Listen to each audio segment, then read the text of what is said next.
Bless up for tuning in to Project Chaney. Magic happens when you question everything. Conspirituality becomes reality, weirdness is welcomed, and it's okay to change your mind. Big up yourself.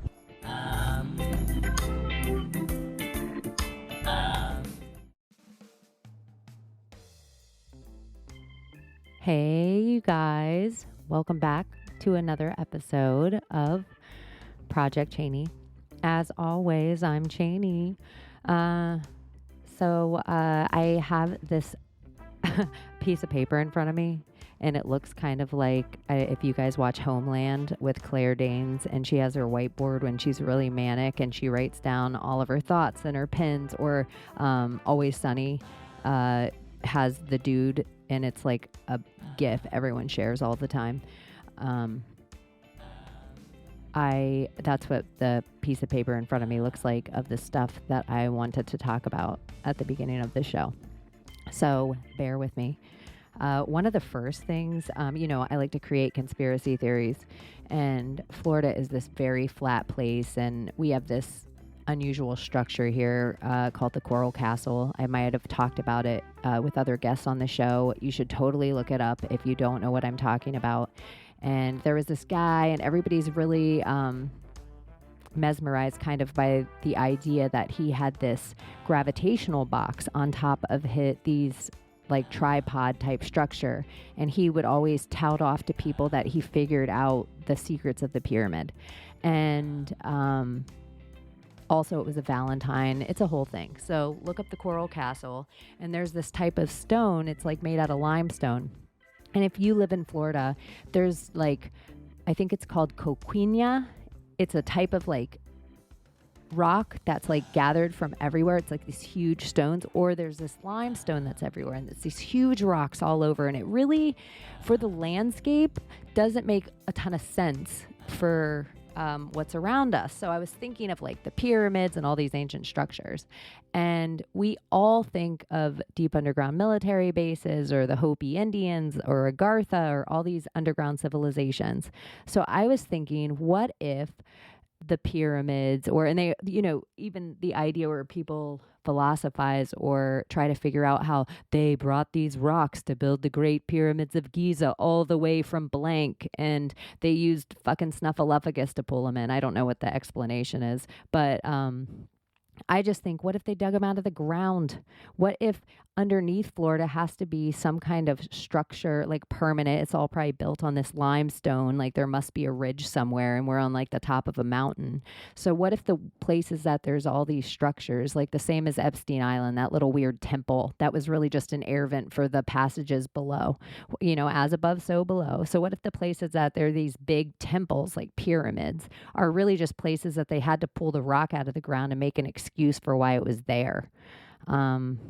So that is one of the conspiracies that I wanted to bring up to you guys this week. Maybe create your own rabbit hole.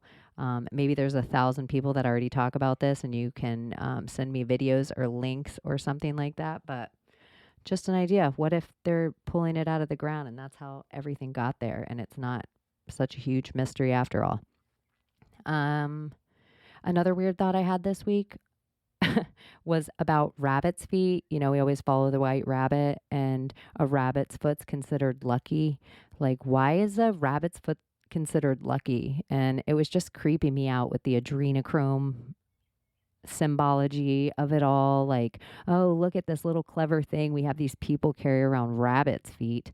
And it was making me think of like the hog's tooth bullet for snipers, and how they have this like totem that if you graduate sniper school, you get a hog's tooth. It's a bullet. I think it's a 50 caliber, like the inside. And it, I could be totally wrong. So everybody feel free to correct me. You can do that at Chaney in Wonderland or at Project Chaney on Instagram. I will try to communicate back. And with anything on my show, because I think all the time, sometimes I say things like I'll talk about Lemurians and it's Lyrans, or I'll talk about Saddam Hussein, but it's Osama bin Laden.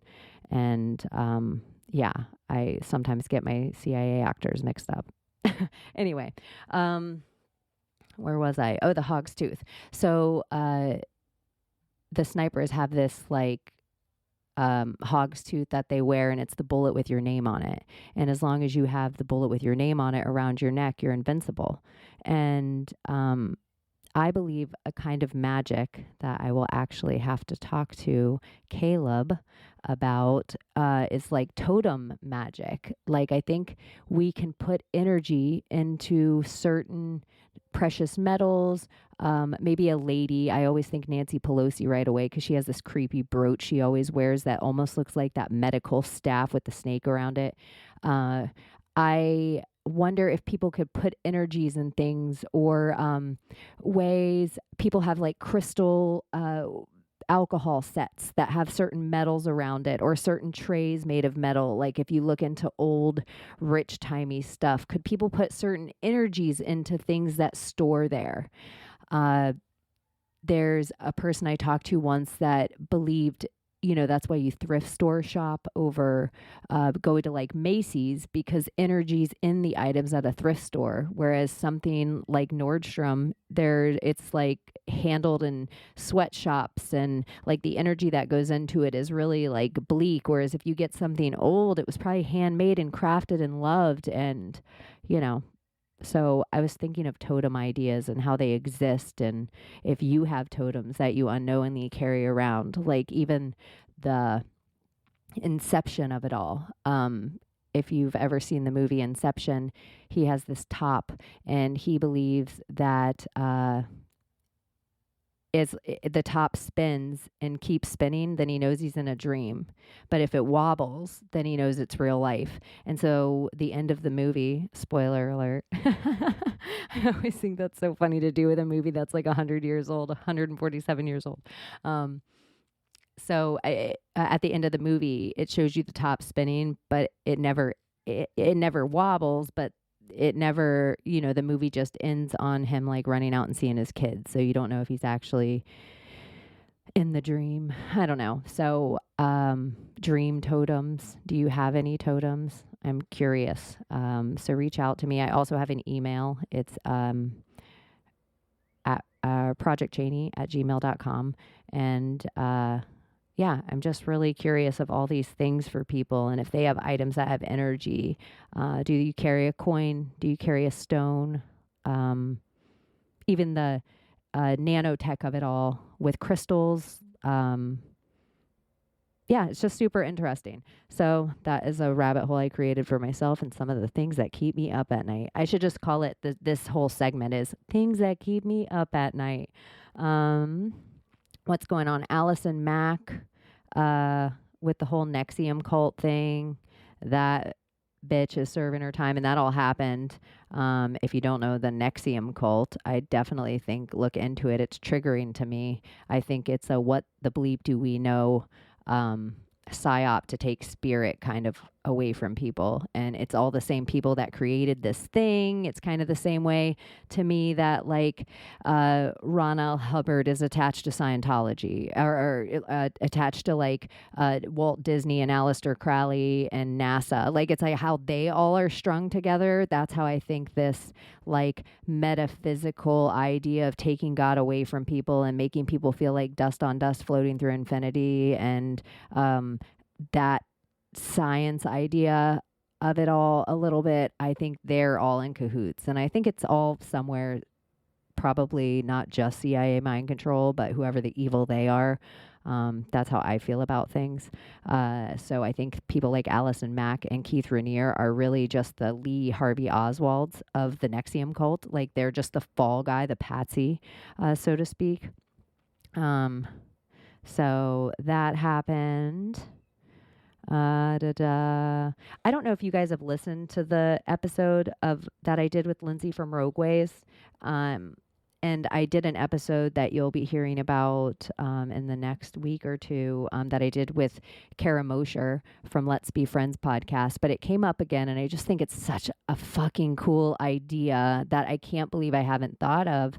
But it's this idea that we're coming, like, it's like time isn't linear. It's like, it's not just past, present, future, and that's the direction it goes. Some souls actually come backward in time. So they go future, present, past, which is kind of the idea of that movie Tenet. I won't talk anything else about that movie. You should totally look into it, watch it.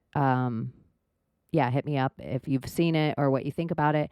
But it's Lindsay says it in a really cool way, and you should totally listen to that episode and listen to her say it. But just the idea of souls coming in opposite directions. And I always kind of thought of myself as an old soul, but then the way I kind of sometimes think when I was like sitting with Kara Mosher, I was like, she's just so spiritually attached in a way that I feel like I'm kind of present day attached in a way that I'm like, maybe I'm coming from a different direction in time than her.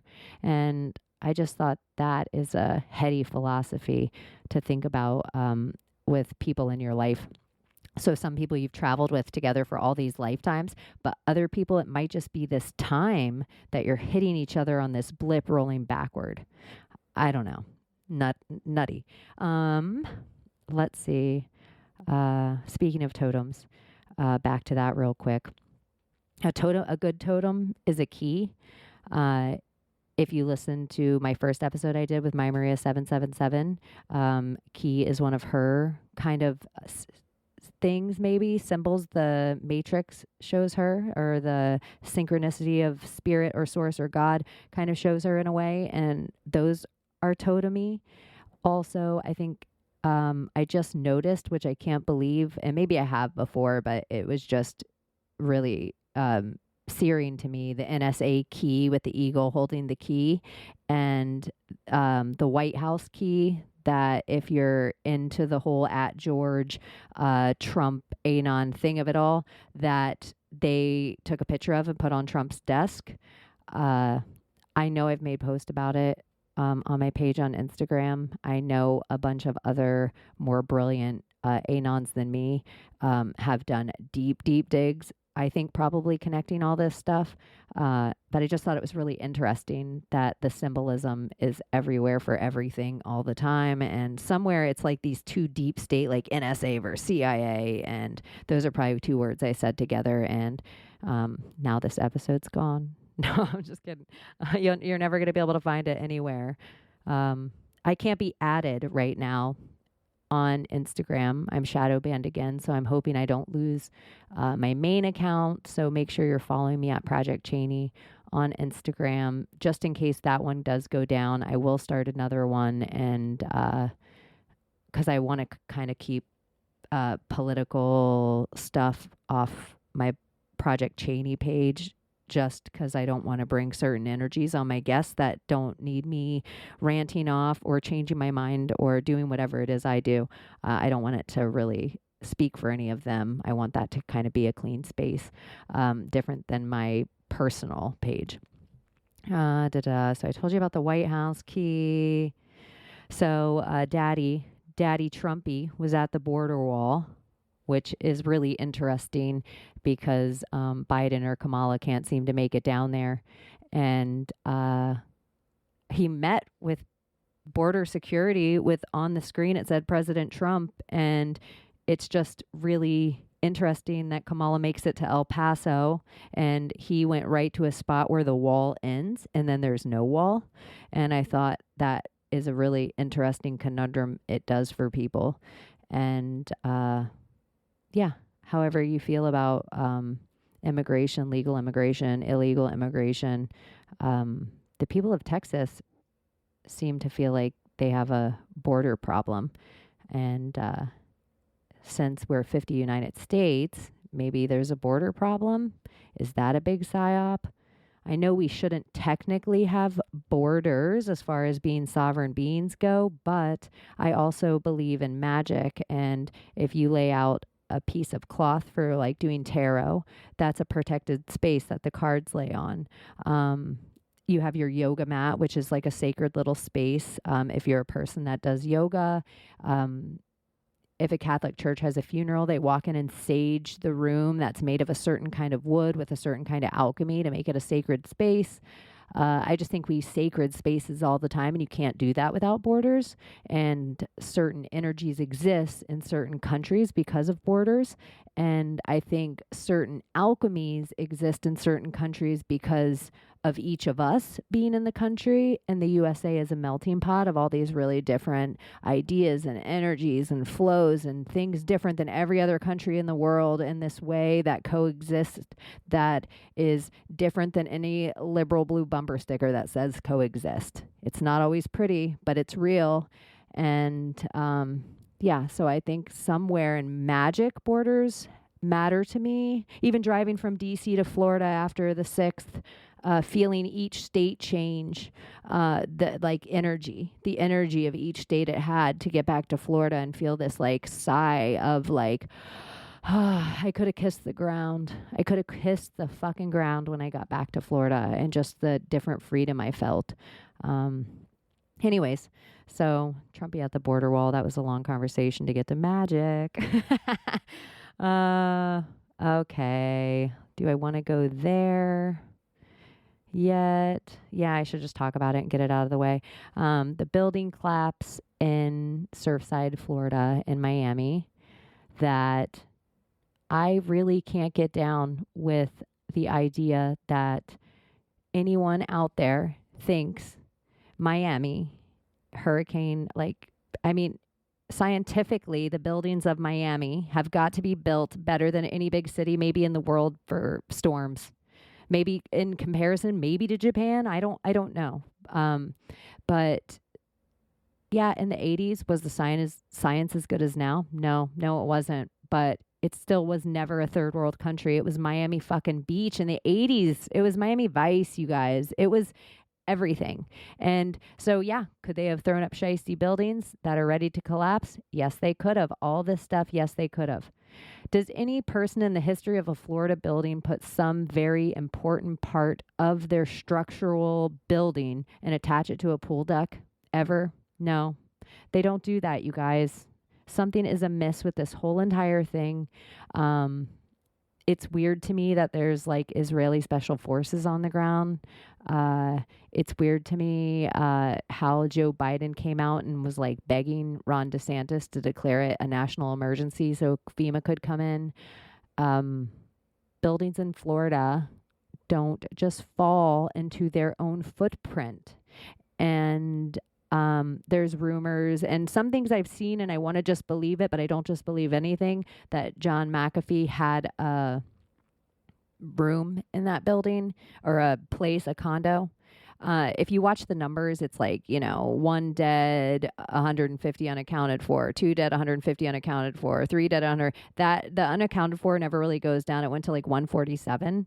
If you're a Floridian, you know that. Especially, it's funny that they're raising money for Surfside, which, if you know that part, to have a beachside fucking condo in Florida, like the 1 point whatever $million they've raised is not, these people can afford more than whatever money's been raised on the whole. Like, and I'm not saying that everybody doesn't deserve help, but it's just a weird what's happening politically with this.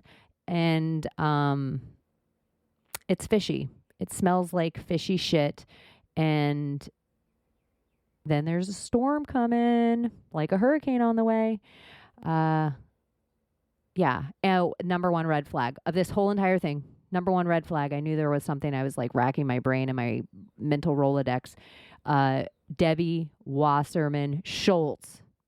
It's in her district in fucking Miami. I just can't get down, you guys. If you know anything about Debbie Wasserman Schultz, you should definitely look into how corrupt this person is. She is a Hillary shill. She is a lackey. She is all linked up to some kind of dark shit. Her name comes up everywhere. And even if you're a Bernie bro, if you hate Trumpy and you're just a total Bernie bro listening to this, look at what she did to y'all. Look at what Debbie Wasserman Schultz did to y'all. She is fishy as fuck. She's fishy as fuck, creepier than her, her whole vibe's creepy. So anyways, building collapse. There's tons of stuff that smells off to me. I don't want to get too much more into it than that. my favorite word of the week. A friend of mine said it in conversation, and I've heard this word everywhere, but I never heard it used. And she said the word providence in conversation, and it means protective care of God, or nature as a spiritual power. And I just thought, wow, what a cool fucking word. I didn't know it. I'm sure a lot of you out there know it. I try to find some cool words here and there and then start using them. Another cool thing, Kara Mosher calls us starseed mutts. And I thought that was interesting. Like, yeah, like just a mutt, like the coolest part of all the dogs of the starseeds. Getting down to the end of the other stuff. Oh, the other cool thing of my friend Cookie, who, when I was talking to, she was saying that all the old people getting COVID vaccines is modern day book burning. And I was like, damn, like that is a powerful post for somebody to do, as an old person getting a vaccine and it just say modern day book burning, because it's really what's happening is like killing all of our real knowledge, why they keep reprinting the truth for us every 20 years. And yeah, I wanted to give credit on those two things. And new quote, I think I made it up this week. We don't want leaps of faith. We want steps of knowing. So I think faith is a good thing to hang on. We're holding the line and holding space. But deep down, you know, and you know, and take a deep breath and figure out a way you're going to energetically let it flow through you and not worry of convincing anyone else what you know anymore. You're just going to figure out a way to know it. And then if you feel pressed, gain more knowledge about what you know. Validate it to yourself. Stop looking for the validation outside. Which brings me to Bo, my interview from the Bump podcast. And I have to tell you guys, I thought I was going to talk about like Sasquatch and ghosts and things of this nature. And I had all the plans to, and I had the questions, and energetically, for whatever was happening in the world that day and what was going on with me and my own stuff, even thinking about it, I'm like, oh, I get it ended up being a totally, like, we kept losing power. It was a bad storm. And so it was just like the first 20 minutes, like we have this like rough start, and then we come back on after we lose power, and he doesn't, he's like, hey, I talk about this stuff all the time. I don't mind talking about this other stuff. I know what I'm getting into here. And we kind of get off track, and it ends up being this really great conversation. And I end up being kind of vulnerable with a person about a subject I didn't even know I was so vulnerable about still.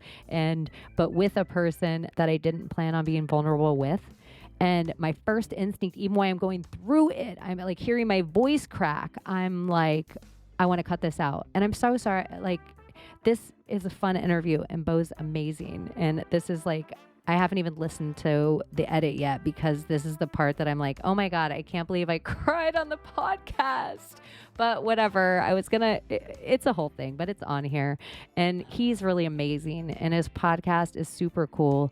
I've had people suggest it to me, and before I interviewed him, and he's like friends of podcast friends as well.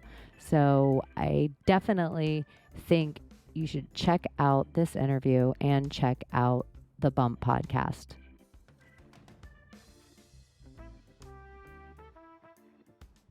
Hey everyone, welcome back to another episode of Project Chaney.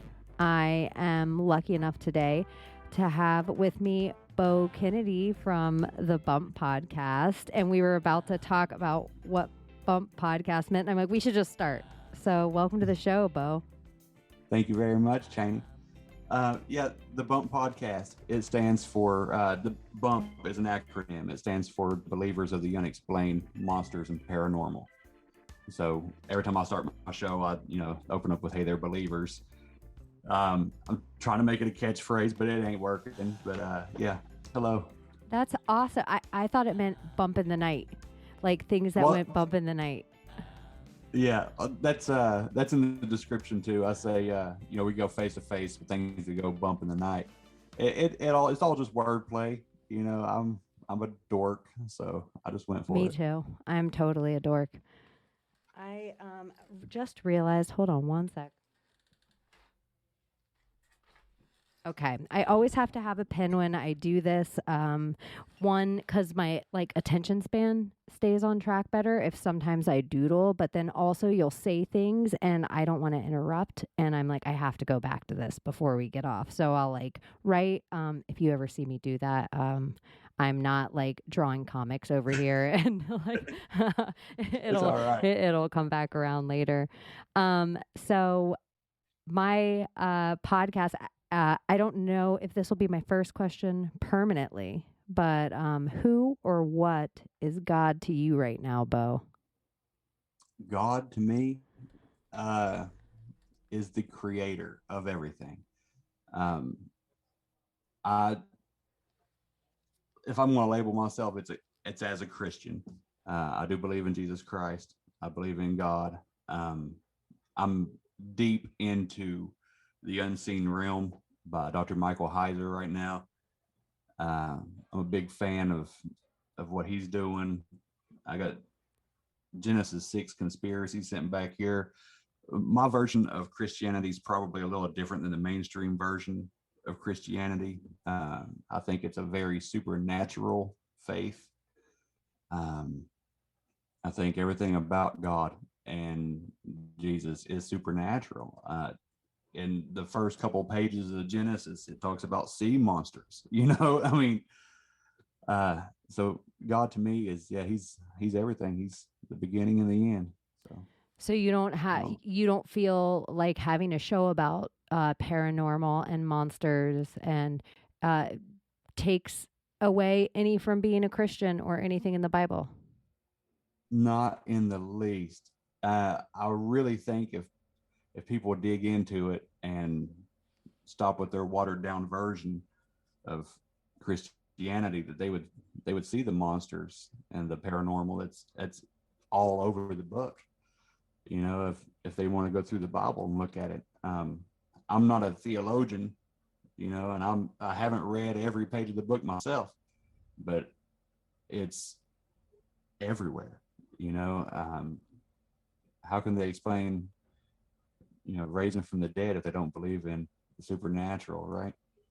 Yeah, I mean, there's only two spells for that as far as I know, necromancy and reincarnation, but both of them are spells.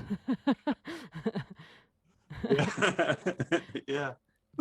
I think it's part of and that's my another thing. thing I believe. Yeah. Oh, sorry. I was wondering if we had like a 2-second delay. I'm gonna try to work at it while we're talking because I realized when I was talking to somebody in Canada a few weeks ago, I'm like, oh, this is weird.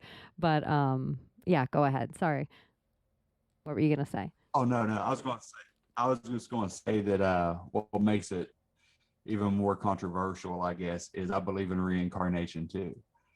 Uh, I think there's plenty of room for that in Christian belief, and I've spoken with people off the record, that have degrees or whatever in all this, that say that reincarnation was a part of Christianity until just like a few hundred years ago or something. Somebody pulled it out, like, oh, you can't have that, but to me, when I read it, they say, they mention reincarnation without using the word reincarnation in the Bible. Talking about John the Baptist was the second coming of Elijah. What's the second coming mean? Is that not reincarnation? Yeah, I mean, I never even a big. I think I'm an omnist, so I believe that there's truth in every religion, and I'm finding that the older I'm getting, I'm magical as fuck. And I've always been naturally drawn to like groups of women and they're magical as fuck. And so it seemed to bother a lot of people that I called my group of lady friends a coven. And so then I liked it even more. And it seemed to bother other people if I called myself a witch. And so then I liked it even more. And because I'm a natural Right. conspiracy theorist and look into everything, and grew up a heavy Christian, um, I love finding magic in the Bible. It's like I like finding magic everywhere, but and especially in all these um, really concrete, dogmatic um, ways of thinking that full societies are built on. And we used to just be a little more magic in our society. Yeah. Yeah. I was talking to people the other day about how, you know, just like my grandparents' generation, these things were part of the normal conversation. You know, they call it old wives' tales or folklore or whatever they want to call it, but they would cure burns with quotes from the scripture and doing a mantra or a ritual along with it and heal people. You know, they would stop people from bleeding if they cut themselves or whatever, with words. And I'm sitting here thinking, isn't that magic? You know, isn't The that Ark of the Covenant. basically what people are calling witchcraft? Yeah.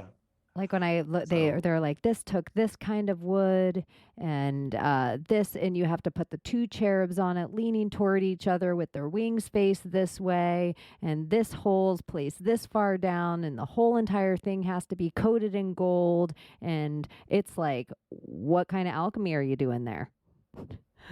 Seems right. important, seems tedious, Yeah. seems intentional. It's It's all about intent.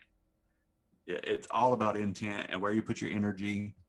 It's all about ritual, you know. And you said, I said something a second ago about older generations. I have a book here. I'm not associated with this guy in any way, shape, or form, but talking about being a witch, this guy right here, um, I doubt he would care, and I hope you don't mind. His name's Jake Richard. I just found this book fascinating. It's called Backwoods Witchcraft, and it's old Appalachian folklore and witchcraft that explains a lot better than what I can about what I was talking about. that's um I'm writing it down right now too. Is Yeah. uh are monsters and witches one and the same? Or is it all just No, stuff we're not allowed to talk about? Is a witch a monster? no, I don't. I don't think so. No, no. If that was the case, my sister would be a monster, and I wouldn't dare call her that.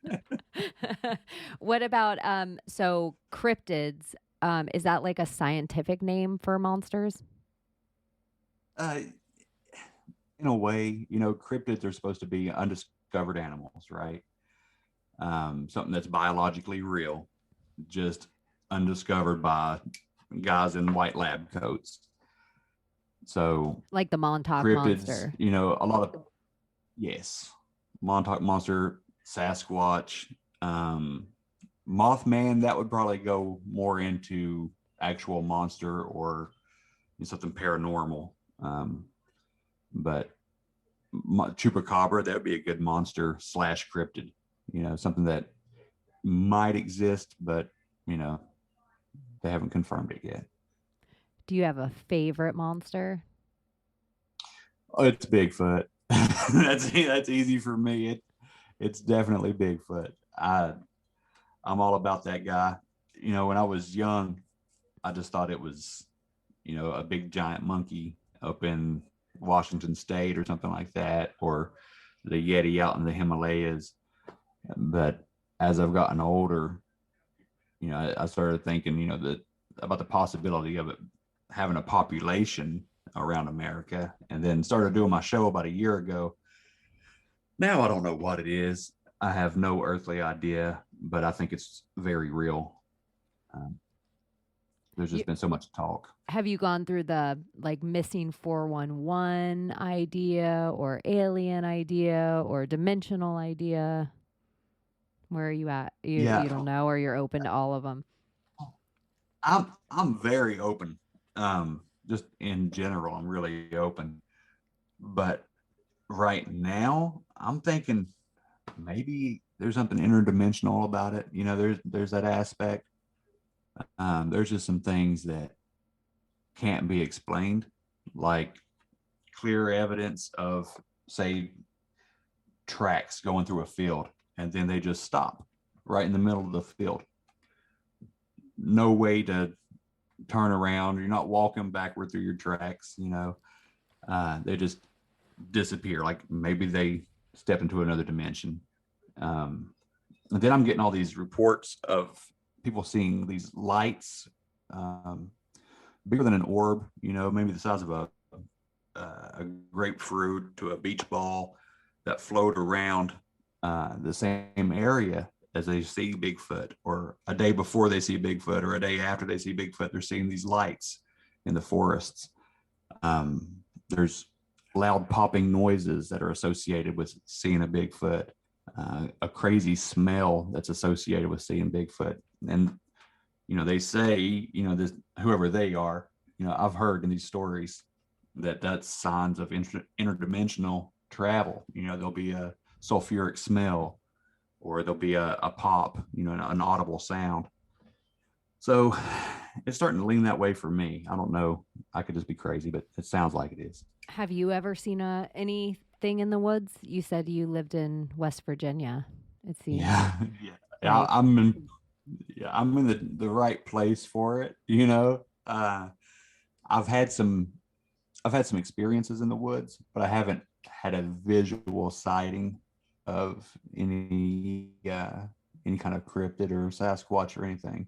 But there was a time about 3 years ago when I was squirrel hunting, and I had something thrown at me. Um, I I was on Sasquatch Chronicles. I don't know if you listen to that show or not, with Wes no. Garmer. It is the HQ for all things Sasquatch. He's Okay. got like 800 shows, something like that. It's wild.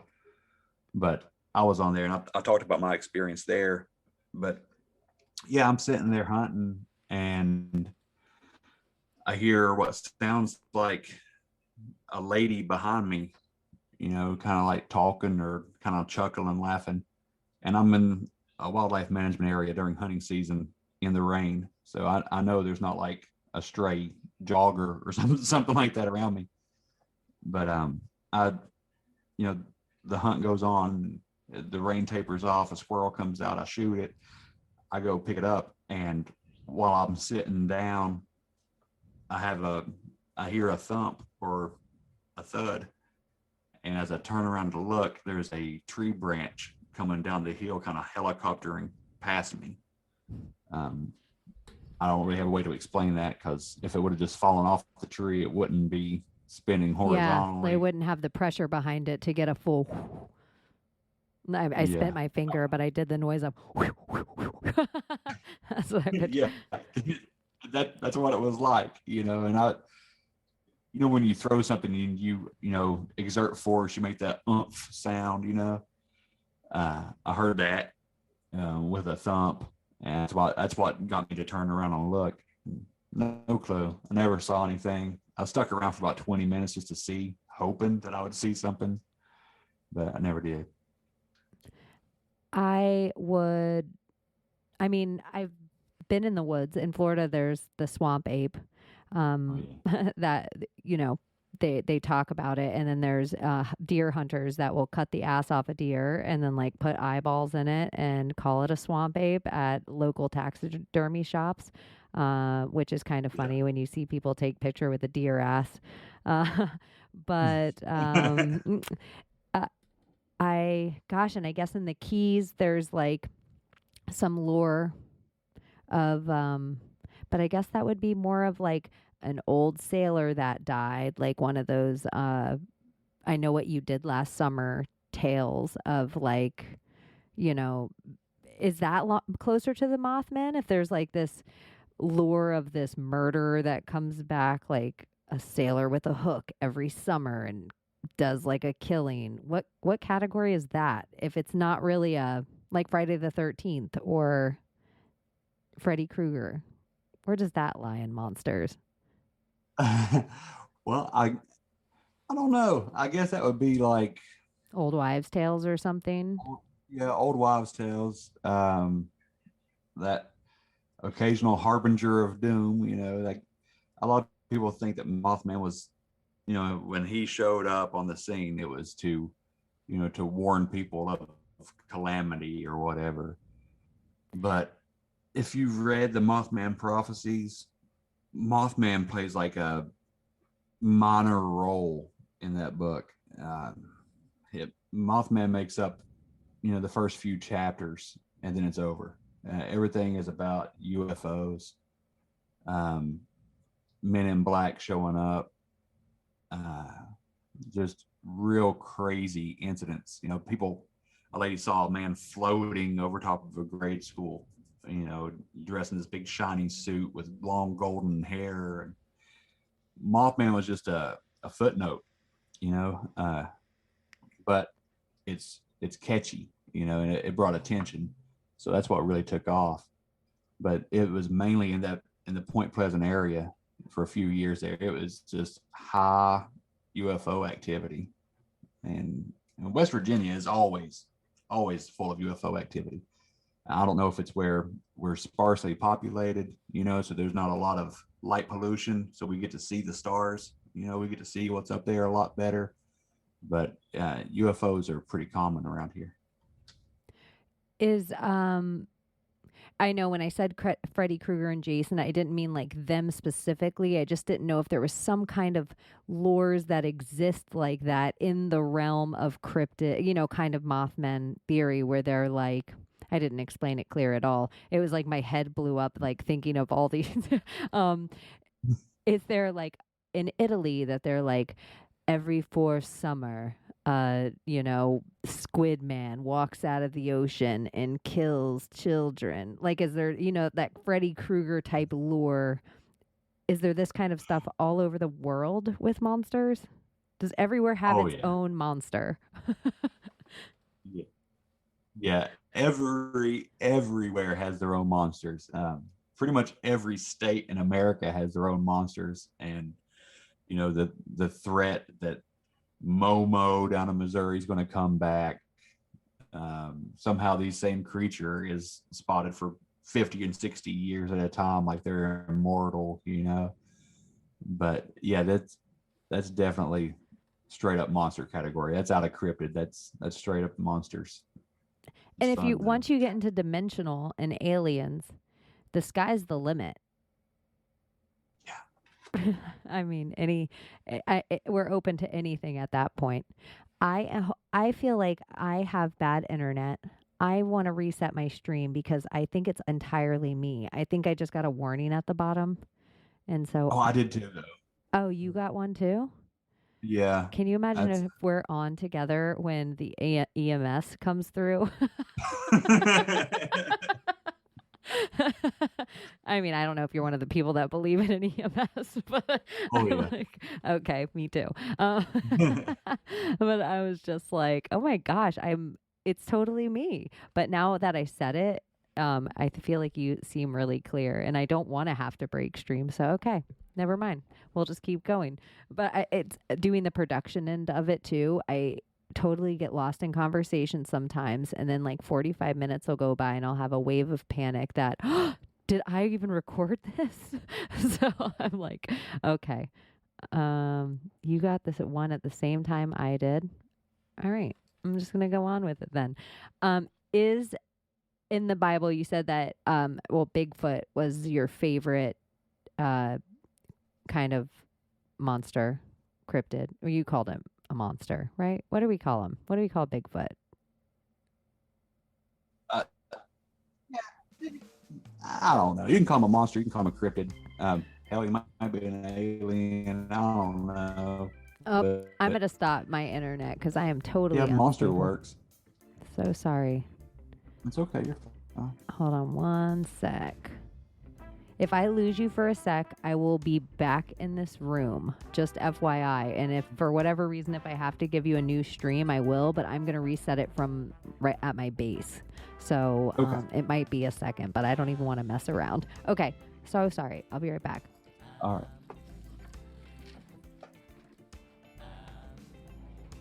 Hello? Hello? Can you hear me yet? You're coming through. I can hear you. All right. Now, can you hear me? Yep. I can hear you. And you're no longer frozen. Okay, so perfect. Great. We're going to try it again. And I will just edit all that into like a broken segment and then explain that we had a weird thunderstorm issue to begin with. So you were also telling me that you don't really get political or into too much hot topic stuff on your show. You just kind of like to keep it bump. Yeah. I'll try really hard not to get political, or anything on as far as any kind of news topic goes. It's hard to do, especially because I'm very, very passionate about a lot of issues. To just keep it lighthearted, I sit down and shut up, let people tell their stories, and I'll ask a few questions to try to pull some details out, and then that's it. I just keep it topical. But yeah, I don't mind talking about it if you wanted to get into some stuff. What's the state of the world right now in West Virginia? Where do a majority of the people? We are about a 50-50 split. We have you understand, being in Florida, we have an elderly community, so they're all about JFK Democrat. That's what they believe they still are. And they don't realize that their party's dead. They're all about the vaccine. They trust what CNN tells them. The younger generation, Gen X, we are not cut from that cloth. We're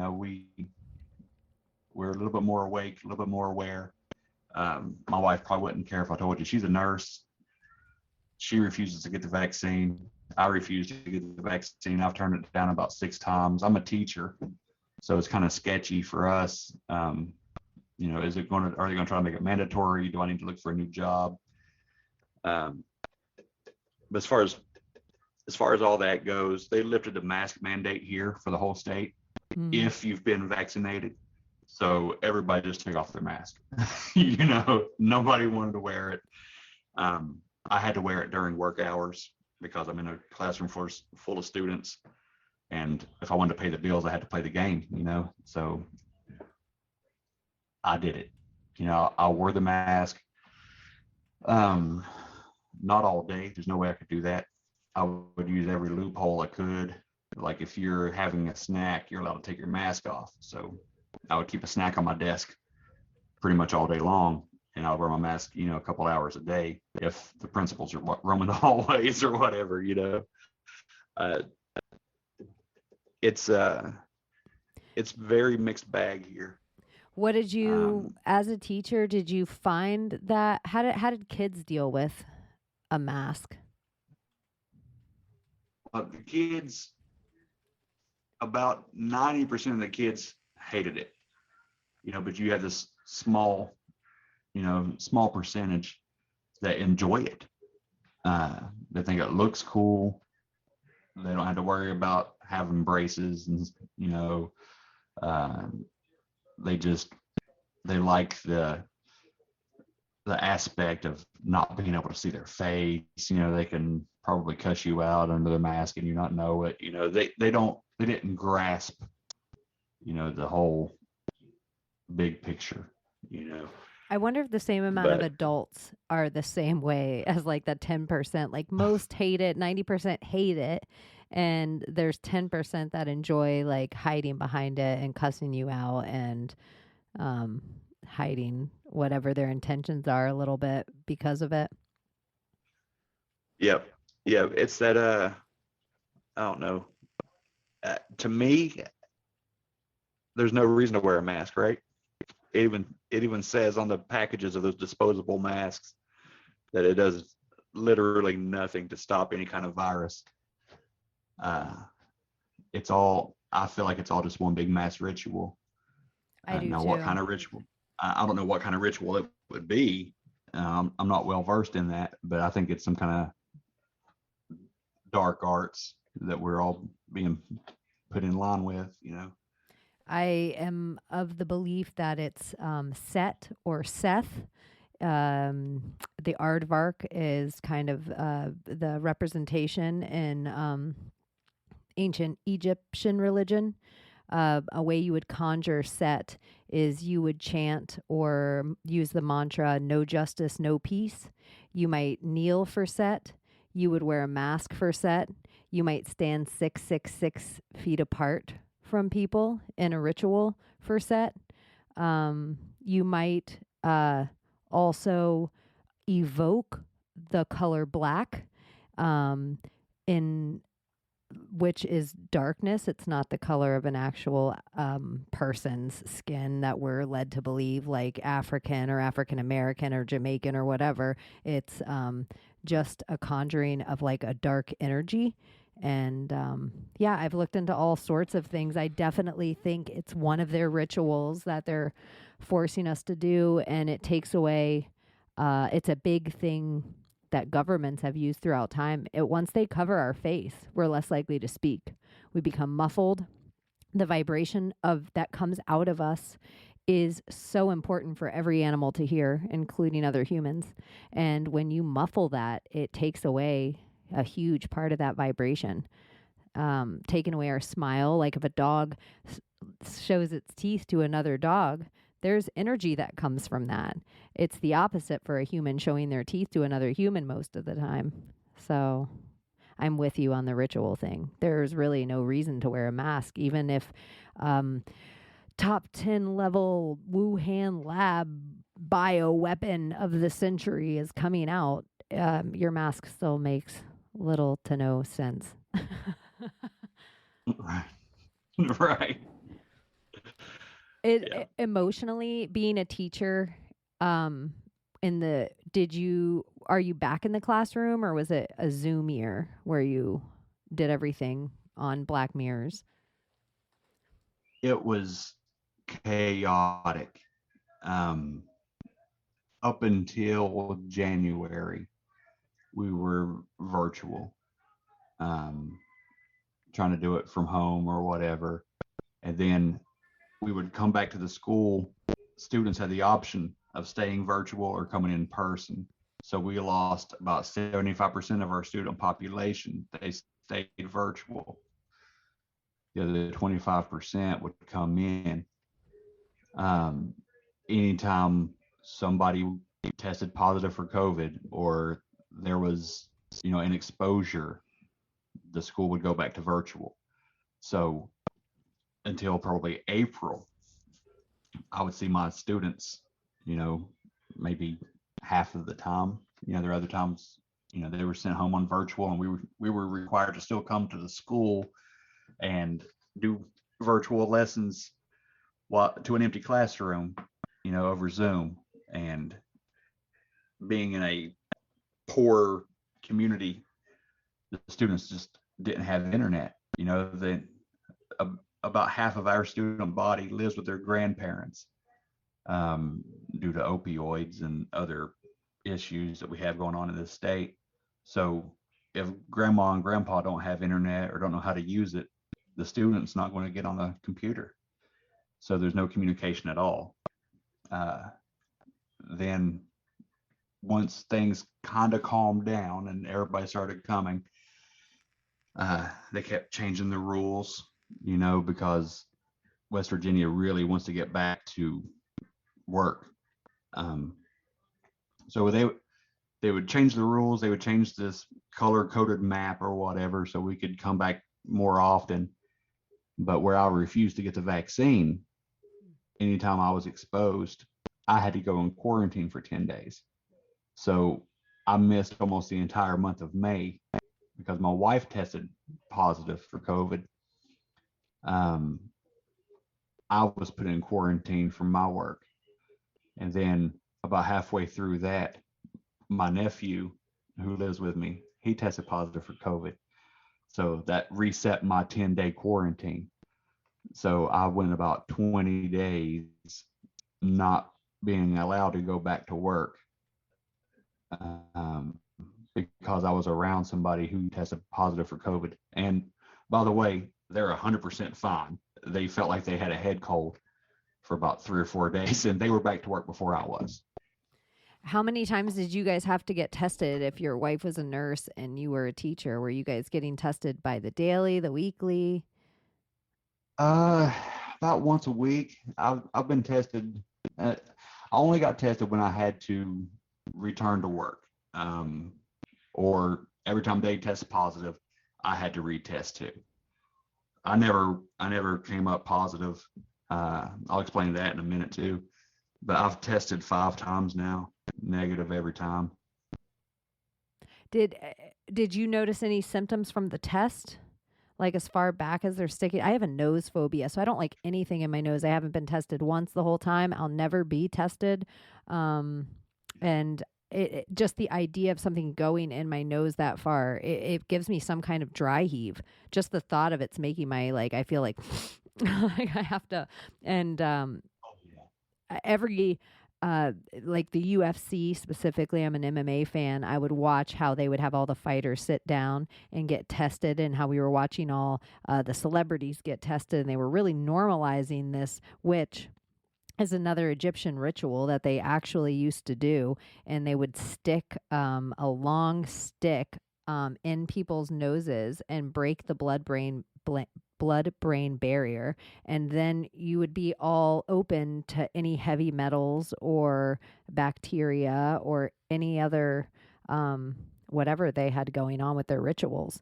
And it's just it's bizarre to me that we were, I mean, this is such a common sense thing, and I know I've heard it on a million conspiracy podcasts, that we are standing 6 feet apart and all wearing masks, yet we have to get tested all the way back up in our face like that. It's just, it's ludicrous.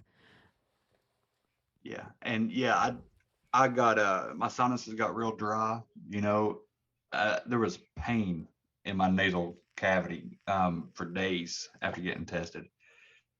It was pretty miserable. But there wasn't any kind of bleeding or any kind of other symptoms other than just a real discomfort for a long time. But after getting tested 4 times in the month of May, I can understand. That I was probably cut or scratched or something up in there.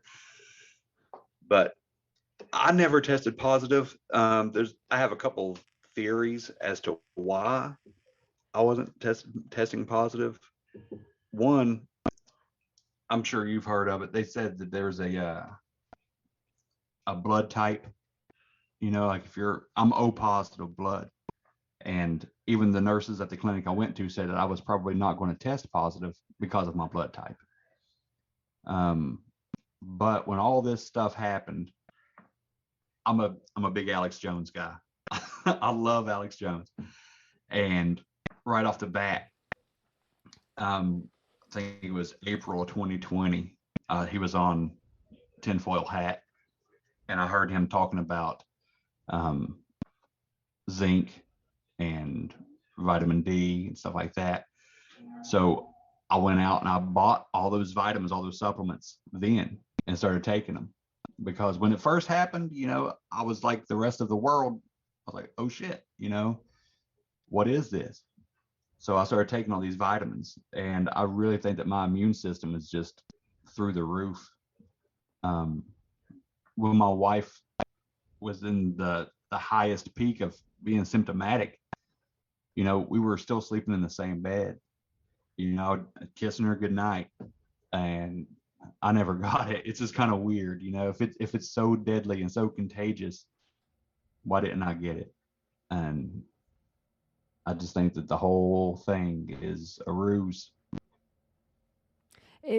You said you're a huge Alex Jones fan. How long have you been um, on the train? I don't know even know the word woke is the word anymore. How long did you know the news was lying to us? Um, Probably 2008, 2008, 2009. Like I said, I was still in the Air Force at the time, and I was turned on to Alex Jones by another. He was a senior NCO. He's a master sergeant, and he kind of brought me into the loop and showed me a lot of these videos. Old Alex Jones videos. When he's going out to Bohemian Grove and stuff like that, and everything just fell apart. Like everything sucked. I couldn't have favorite celebrities, couldn't like music anymore. I just kept going deeper and deeper, down that rabbit hole, whatever he was talking about at the time. And I just kept it to myself, because I looked crazy. If I would talk about it, I sounded crazy. So I guess I've been woke or awake or whatever for about 12 or 13 years. Did Um, you find Alex Jones through cryptids and stuff? no, no. I've been into the paranormal and cryptids all my life. Um, I grew up in a haunted house and stuff like that, so it's always just been a part of what I do and what I like. But Alex Jones, I don't know. He helped me understand what's really going on. As far as the political world goes, I could not have cared less about politics. Even being in the military and having different heads of state as my commander in chief, I didn't care until I realized that we got a lot of times we're not the good guys. I hate to say that, but it was a reckoning for me when I watched it and learned a little bit more. No, that's the exact same thing. I was a pretty pro-American kid, you know. I was apple pie and fireworks and somewhere, I found punk rock music and I found like going against the grain and started to look, I was always into philosophy and history and things of that nature. But when the rug was ripped out from under me of I think the United States, the idea of the dream I was living in, of the freedom that I thought I had, and it was like when the illusion came crumbling down, and I thought it was like it came crumbling down on me. I think with 9/11 with Bush. And very quickly after that, and you go through the Prescott Bushes and the Nazi of it all, and very quickly after that, and you get into the Clintons, and then once you're Bushin' and Clintons, and Bush and Clintons and Obama and then you're like, oh my gosh, this is everything. This is everything. Like, do I have any facts or any beliefs that are my own? Do I? How long has this been going on? This is every single thing I learned in school, and even my teachers aren't allowed to teach me anymore what the way you and I probably grew up, where teachers were like, okay, we have to teach this lesson. And however way they wanted to teach that, you got that information. If I wanted to, we're going to skip outside around a tree, but you knew your presidents at the end, I could teach you in that way. And now you Right. almost get a stricter book on how you have to teach than the weird test that the students are having to take of what they're supposed to learn. And it none of it is anything practical. It's not real history. Maybe it's real math. I don't know. They No. won't let you write English. They don't want you to learn the alchemy of pen to paper, or intentions of when you write pen to paper, how different that sentence is compared to tippy tapping on a computer and a soulless black mirror. Yeah, I just think we're fucking broken at our core. I do too. I do too. And another thing that woke me up is, I was being exposed to all of this, And then there's the election, um, Ron, Ron Paul, my man, running for president. Um, I liked everything he had to say, and they would ask him about should he wanted to legalize cocaine. It was what they tried to get him on. And they're like, so should you not be required to wear a seatbelt? And his answers of, should you wear a seatbelt? Sure, it's a great idea. Should there be a law that requires you to do it? Hell no, there shouldn't be a law to require you to do it. That made sense to me. And then I'm watching Fox News, the one that everybody's supposed to like, I guess. they had these Fox News polls, and everybody was calling in and they're supporting Ron Paul. And then they start calling that poll a fluke. It's he's got this grassroots movement and they've just saturated the polls, and that's a one-off. That can't be real, and they just kind of pushed Ron Paul out of the way. That let me know there's no chance of us having somebody in there that's a real patriot, so that kind of exposed it to me too. I remember the Ron Paul days. I was also a huge Jesse Ventura gal. Oh yeah. I just thought that guy was on some next level shit. And a weird one, is it Kyle Chris? Is that the sniper, the American sniper that all the Bradley Cooper movie of it all was made? When he came out and said Jesse Ventura pushed him somewhere or tried to start a fight with him somewhere, and then Jesse Ventura was suing him. It's like that moment opened me up to level of conspiracies I had no idea. That moment opened me up to, what was it, was it BlackRock? No. He had the original Predator symbol, the Kyle Christ, Kraft. Yeah. So there was the Kraft agency, the Boston bombing.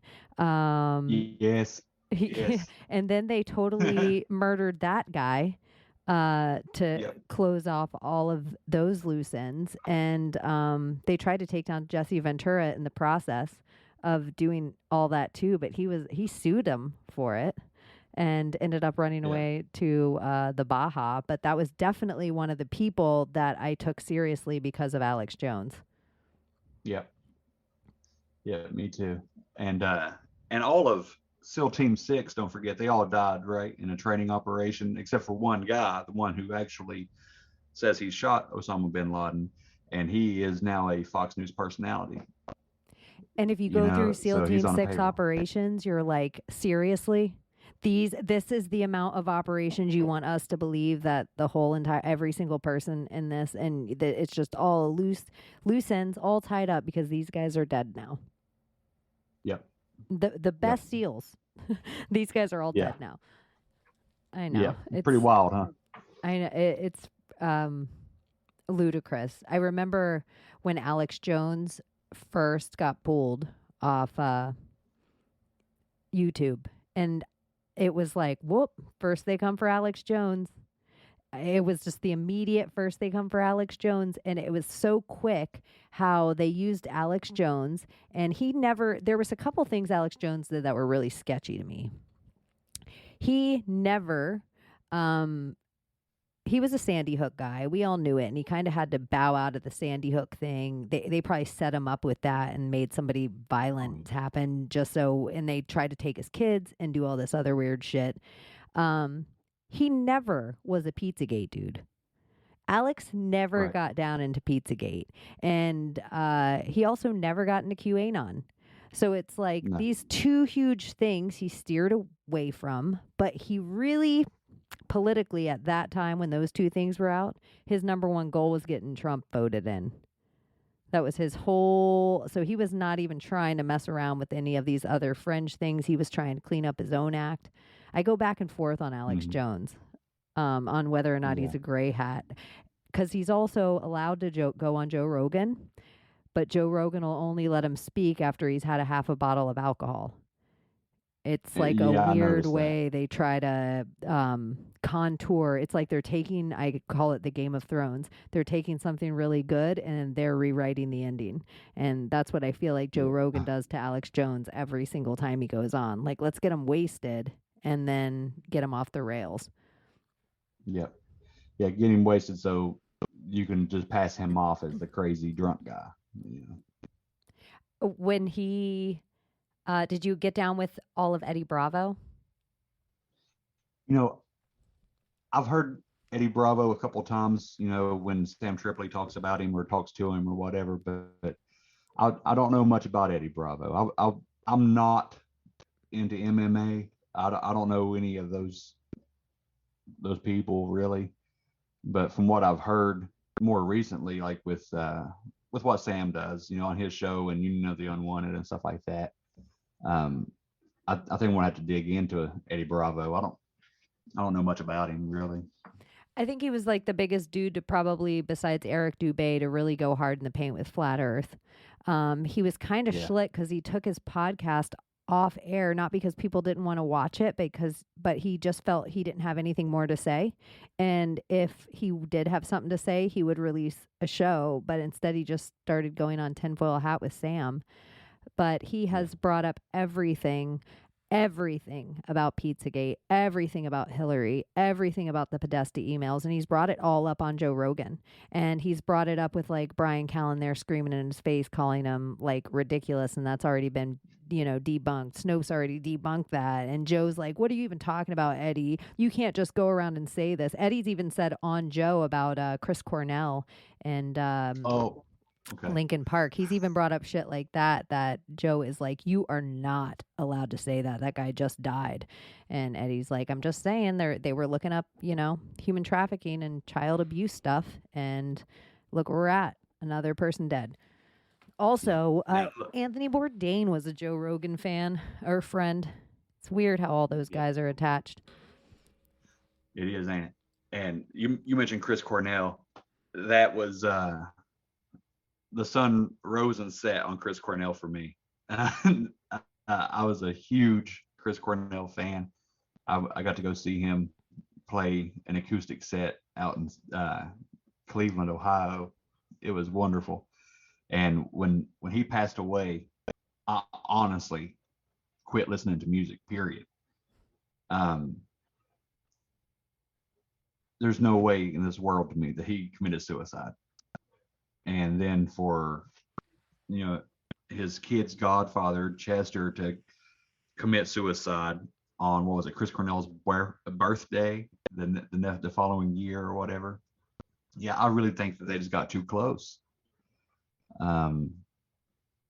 But especially it being John Podesta's son, all that stuff just is so obvious to me. But Chester is John Podesta's son. If you guys don't know Yeah. what we're talking about, please look that up. Just put Lincoln Park Chester, John Podesta, and in your Google. I swear I don't even DuckDuckGo anymore. I believe in revelation of the method. Everything has to be on Google.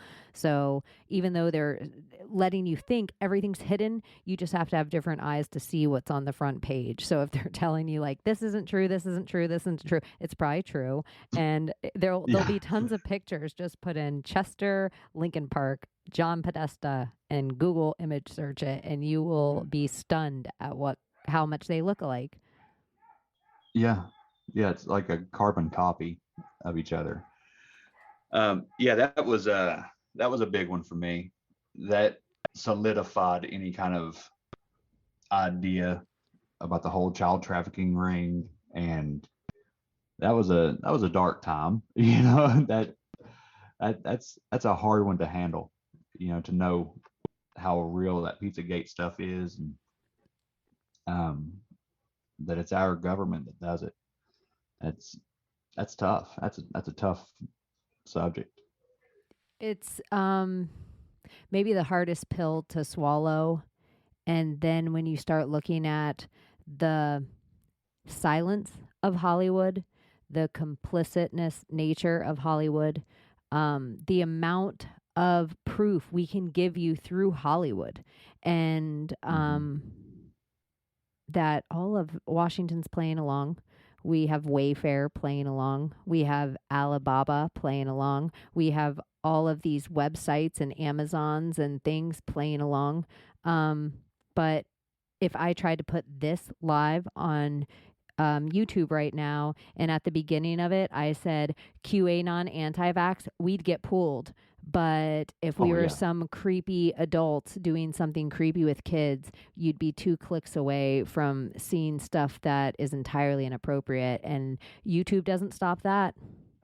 It's, Right. yeah, it's all set up that we're still in a place that your child has more chance of being taken into human trafficking than dying of coronavirus.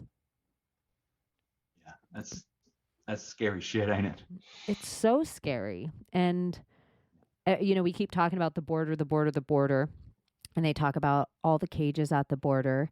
And let's say I'm a woman and I'm going across the border with my kid, and some coyote or man says he's going to help me across the border, and he takes me across the border, and we get busted. And now I don't speak English and he does. And he says, that's my wife and kid.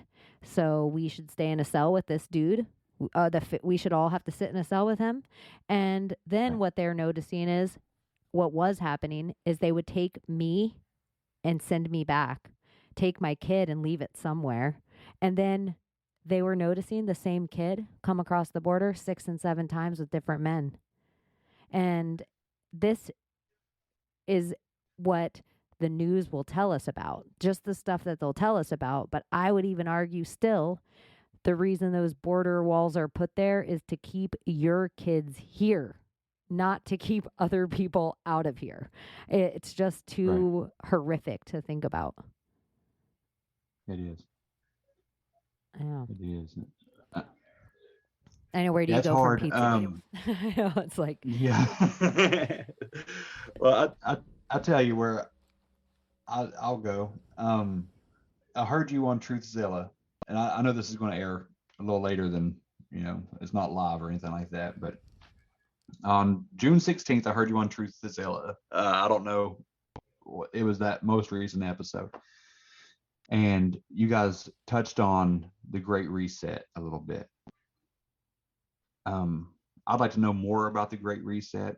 And, I heard you guys talking, and I had a thought, because you were also talking about cyber attacks being the new threat. And that was something Sam Tripoli was talking about this week too. He had an emergency episode about cyber attacks. And, if they want to have a great reset, what do you do? Like, what did we do when the Zoom call crashed? We had to turn it off and turn it back on again, right? If they're doing a great reset, wouldn't that make sense that they would turn off the internet, they would turn off cyber, and then turn it back on again the way they want it? I think all that's connected to. I think that this is pre-planned, that the cyber attack that's going to be coming this winter, at least that's what they're speculating now, because Schwab talked about a scenario that was just like the scenario they talked about with COVID. He compared this cyber attack that could be coming, said that the coronavirus scare will be tiny compared to what the cyber attack would do.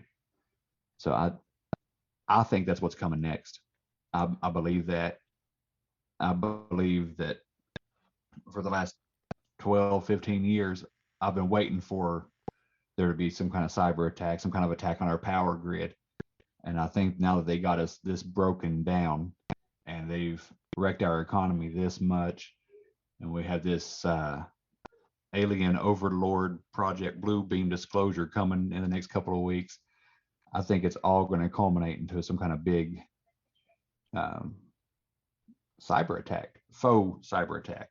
It'll be like the perpetrated false by our flag. own people, just like, false flag, just like 9/11. I think that's going to be our next big hit, and that'll probably be the end of these podcasts too for a while, if they want it to be. It's a good way to stop all the truth from coming out. I have gone I think their plan, the evil they, um, what was supposed to happen this time last year, March last year, is Trump was supposed to leave the borders open. There was a real deadly, manipulated, created bioweapon, not a fucking virus, a bioweapon that was supposed to come here. And some of it probably did a little bit. We probably got, and that was all quelled. And, but that happened. I think Soleimani was supposed to shoot off a nuclear weapon, and he had keys to a nuclear weapon out of Iran, and he was found in Iraq, and Trump did that without notifying Congress because they're all a bunch of fucking rats, and they would have told Soleimani, and so that guy was taken out, and he had one of the nuclear keys. I think Trump made friends with Kim Jong-un in North Korea, and that was supposed to be a permanent fear for us. So, and now the nuclear missiles are coming. I think the bombing in Beirut was supposed to be deeper into the city. If it was just fucking 10 stories down and 10 yards further in, it would have been atrocious death. It was literally the least amount of casualties that could have gone down for that size of an explosion. So I think that was even planned by the good guys. I think the gas crisis was supposed to be a bigger thing, but that got fixed in like a few days. I think the Suez Canal was supposed to be a huge fear. They've tried to military war hornet us. They've tried to coin shortage us. They've tried to race war us. They've stolen our election. They crashed our economy. They've done all this stuff. And I think it was still supposed to be worse. I still think the good guys are in control right now. I still think all this buildup of like, if you look at Snopes every day, it's like, look at, these are doctored pictures of Hillary Clinton going to Gitmo, which all my Anon friends or all my black-pilled friends or all my red-pilled conspiracy friends, no one's putting around pictures of Hillary going to Gitmo. So it's like Snopes covering their ass of what they know is coming. Snopes has also been putting out today, in the last 2 days, these are fake tickets to a second inauguration for Trump. This is all fake second inauguration stuff. When I hear them start saying stuff that the truther community hasn't even fucking mentioned, somebody's covering their fucking ass. When I see Britney Spears or Bluebeam, every president has a pop star. Every single one. Obama had Miley Cyrus. Bush had Britney. It's like a commonplace thing. It's just all smoke and mirrors, the same as Bluebeam would be. They just use Hollywood for it. Bluebeam's no different than the coronavirus, an invisible enemy, which is, to me, just communist China has been taken over. I would go all the way back to like Nixon, and what he deleted off those Watergate tapes was probably China and human trafficking. And even look at, we're all getting injected, and China lifts their fucking mandate on how many kids they can have per household, because to take over a culture, you have to do it with the children. And so they are breaking us from our most American apple pie firework fucking selves. But I still don't think they won. I still think we're in control. I still think Mariposa, state laws fucking matter. We're not a country like every other country out there. We're 50 united fucking states. Once Mariposa does this forensic audit, which is supposed to be done, they're doing 100,000 votes a day. There's watermarks on every single ballot, real ballot that was in our country that the military put out. There are watermarks on these ballots. Every single state has watermarks. So every single fake ballot doesn't. In Mariposa alone, Donald Trump lost in Mariposa by 11,000 votes. They have proof right now as we sit that 250,000 votes are missing. I am a betting woman. I would bet 250,000 are for Donald Trump. So right now as we sit, just with their count, he's winning Arizona by 239,000 votes just for Mariposa County. So Donald Trump's still your fucking president. He never went away. And everything that's happened in this whole time has been treasonous from Mother Teresa's son, Dr. Fauci, all the way to Joe Biden, to Kamala Harris, to the Clintons, to Anderson Cooper on your TV, to Rachel Maddow. They're all complicitly playing along, selling you a fucking narrative, and I will watch them hang for treason. And I think everyone else will too. So I think for me, when the emergency broadcast system goes out and all this shit shuts down, it will be because you are forced, like the O.J. Simpson trial, to watch military tribunals for leaders worldwide, all the way from Boris, Ghislaine Maxwell's ex, all the way to Macon, fucking, who married his teacher, which is crazy. He was like 14 and she was like 38, like insane. And, Macron. Sorry, I said Macon. But all of them are creepy, and I think it's all going to play out, and I think it's playing out right now. I'm watching stuff go down every day, and I think it was just supposed to be so much worse. Like, even when people are like, well, what are you talking about, Chaney? We had a race war. I'm like, did we though? We had a couple of mad white kids in the streets with Black Lives Matter signs pulling down statues that they didn't even know the historical meaning of. Like, that's what we had. We had no race war. We had people upset that George Floyd was knelt on, and everybody thought Derek Chauvin was going to get off. But guess what? He didn't. And that went, it was like a wet fart. Nothing happened. It just stunk. So I'm an optimist right now, but I'm kind of, I believe in a secret society of good guys. I really hope you're right. General Flynn's brother is, if you guys don't know who General Flynn is, and sorry to get all QAnon, but you should look him up. He is the general of the digital soldiers, and his brother is the head of the Army Pacific Fleet. These aren't people that we're just like talking out of our ass. This is bloodline shit, and it's bad bloodlines versus good bloodlines. And, you know, pick it apart any way you want to, but I think JFK, RFK, JFK Jr., Princess Diana, Michael Jackson, Chester Benningfield, you know, I think all these people were good guys. And I think sometimes to like take down a snake lair, you might have to crawl on your belly. But, you know, a lot of reptiles in the world know how to crawl on their belly, including dragons. And, yeah, I gotta, you know, I lived in Hollywood.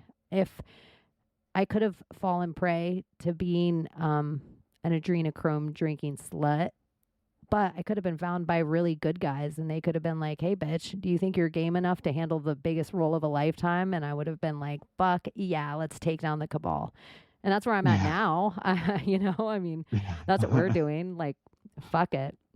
So I don't know. I'm the optimist, and everybody, it triggers people because I'm still kind of Q, and it triggers him even more now that I'm like, I'm a witch. Well, you know what? Everybody had a little Q in them. You know what I mean? Everybody was Q, and then, you know, when the Capitol riot or whatever they called it didn't result in people being dragged out into the street, and Joe Biden assumed position, everybody's like, well, QAnon, I never fell for that, you know, that was a psyop. I'm still holding out some hope. You know, I had on this picture frame on my wall, it used to be a map of the Great Awakening. You know, it had about 200 different things written all over it, you know, for what was supposed to be going on. And my wife just yesterday said that, you know, while she was at work, she come home and was telling me that Donald Trump's supposed to come back into office by 2022. And I was like, oh shit, where'd you hear that at? You know, and she said everybody was, you know, there's several people that she works with was all excited about it and stuff because they had heard that Mariposa County, you know, that, you know, all these votes are going down, and that this is it, that Trump's coming back and it'll be no later than 2022, and that everything's going to be all right. And all this bullshit that we've had to deal with for the last 6 months is going to be for naught. And it got me excited, but I go on Google, I see nothing about it. I go on DuckDuckGo and I see nothing about it. And I just thought, man, was that just another, get her hopes up for no reason? But then I see where you're posting about these tickets, these are not second inauguration tickets. So if you know more about that, I would love to hear it. I would love to have some optimism because I haven't been able to watch the Pretty much TV. whatever they say, I just know the opposite's coming. So, like, I knew I was with. For me, I was anti-QAnon at first because I was such an old conspiracy theorist. It just pissed me off that they were lumping all this shit together. And then somewhere I checked my ego and was like, isn't this always what you wanted, is for everyone to wake up? Why are you so mad at this? Like, why don't you help these kids fucking find the information they're looking for instead of calling them all idiots for asking the question? And so I realized, like, once I put my ego away, that as much as I knew about all these conspiracies, these Q kids knew more about what's actually happening every day. They knew the key players that were inside Congress. They knew the people that were in the Senate. They knew all the cabinet members. They knew the bills that were being signed. They knew what Trump was doing on the back end. They knew where Melania was traveling. They knew what child human trafficking bills were being signed around the world under Ivanka traveling. They knew that Obama's flight records were right behind Trump's no matter where he went in the world. It was like the stuff they were paying attention to was kind of next level, and they were even paying attention to the military in a way that, as a conspiracy theorist, I stopped doing. And they started watching the news in a way of not looking to the news to tell them the fact, but looking to the news that if they were lying, they knew it was like whatever the news was saying, the opposite became true.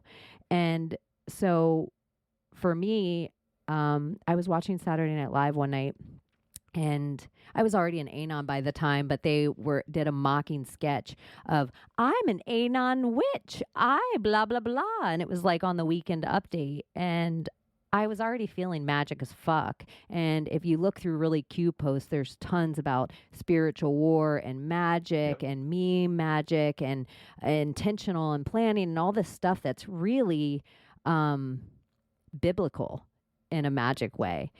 And once I consider SNL part of the big conglomerate of black mirrored brainwashing that we're all a part of, and they were mocking it, I knew it was real.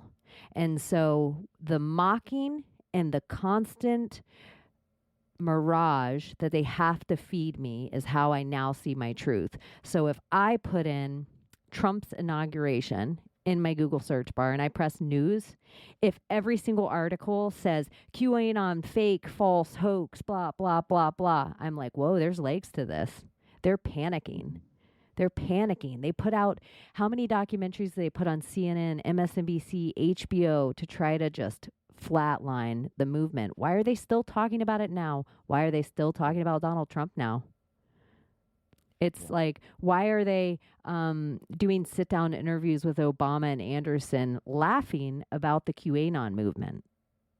Why didn't Trump ever come out and say it's not real? There's just little things that everybody could have put it to bed really easy. And I know black-pilled people are like, don't you see? It's all a fucking plan, so you guys sit on your hands. And I'm like, well, all the Anons I know have weapons. All the Anons I know have been as maskless as much as they can. They've posted about it. They've lost friends and family over it. They're standing at their city halls. They're standing in their courthouses. They're standing at Washington, D.C. on 1/6. So they're not sitting on their hands. So maybe everybody stop projecting on QAnon. Maybe stop watching documentaries about how shitty QAnon is. And maybe just spend a little time researching your fucking vaccine ingredients or fucking human trafficking.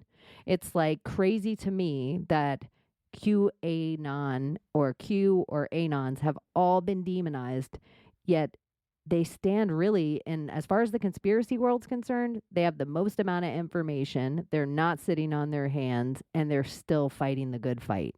Why everybody else is like, wah, let's talk about vaccines every day. Look at those stupid Anons think it's the mark of the beast. Well, why don't you want to get it?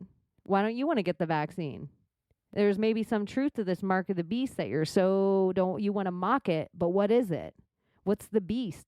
What is it? What is the system? I don't know. I just think there's a whole lot of mockery of what people don't understand. And so it's funny. It's like Q has become a monster of its own. Yeah. Yeah. Way to tie that all in there. That was beautiful. Yeah. And you mentioned the mark of the beast. And for me, that is a big part of not wanting the vaccine. For my wife, it's more like she don't know what's in that shit. Why would she get a vaccine for something that felt like a head cold? She doesn't want the vaccine, just from that perspective. But for me, I'm like, you they're trying to throw around things like you can't travel unless you have your papers. You're the bad guy if you don't get it. And it's like,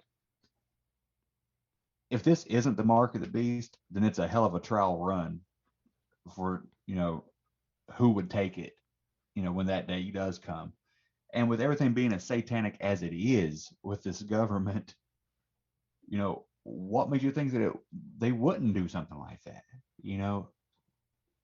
I'm worried about what the long-term effects of this vaccine are going to be, or even the short-term effects. What was that company? I think it was you guys talking on Truthzilla, talking about some kind of company that's looking to replace all of their employees that have had the vaccine within 3 years. Was that you guys talking about? Yeah, I think that? Scott was saying that. Yeah. What do they know? Why are they pushing so hard for 12-year-olds and up, about the time puberty hits and up, to go get that vaccine? Why the young people? Unless there's something in there, and if this is altering your DNA, what 6 or 8 months from now, 9 months from now, what are children of vaccinated people going to have different with them than what we have now?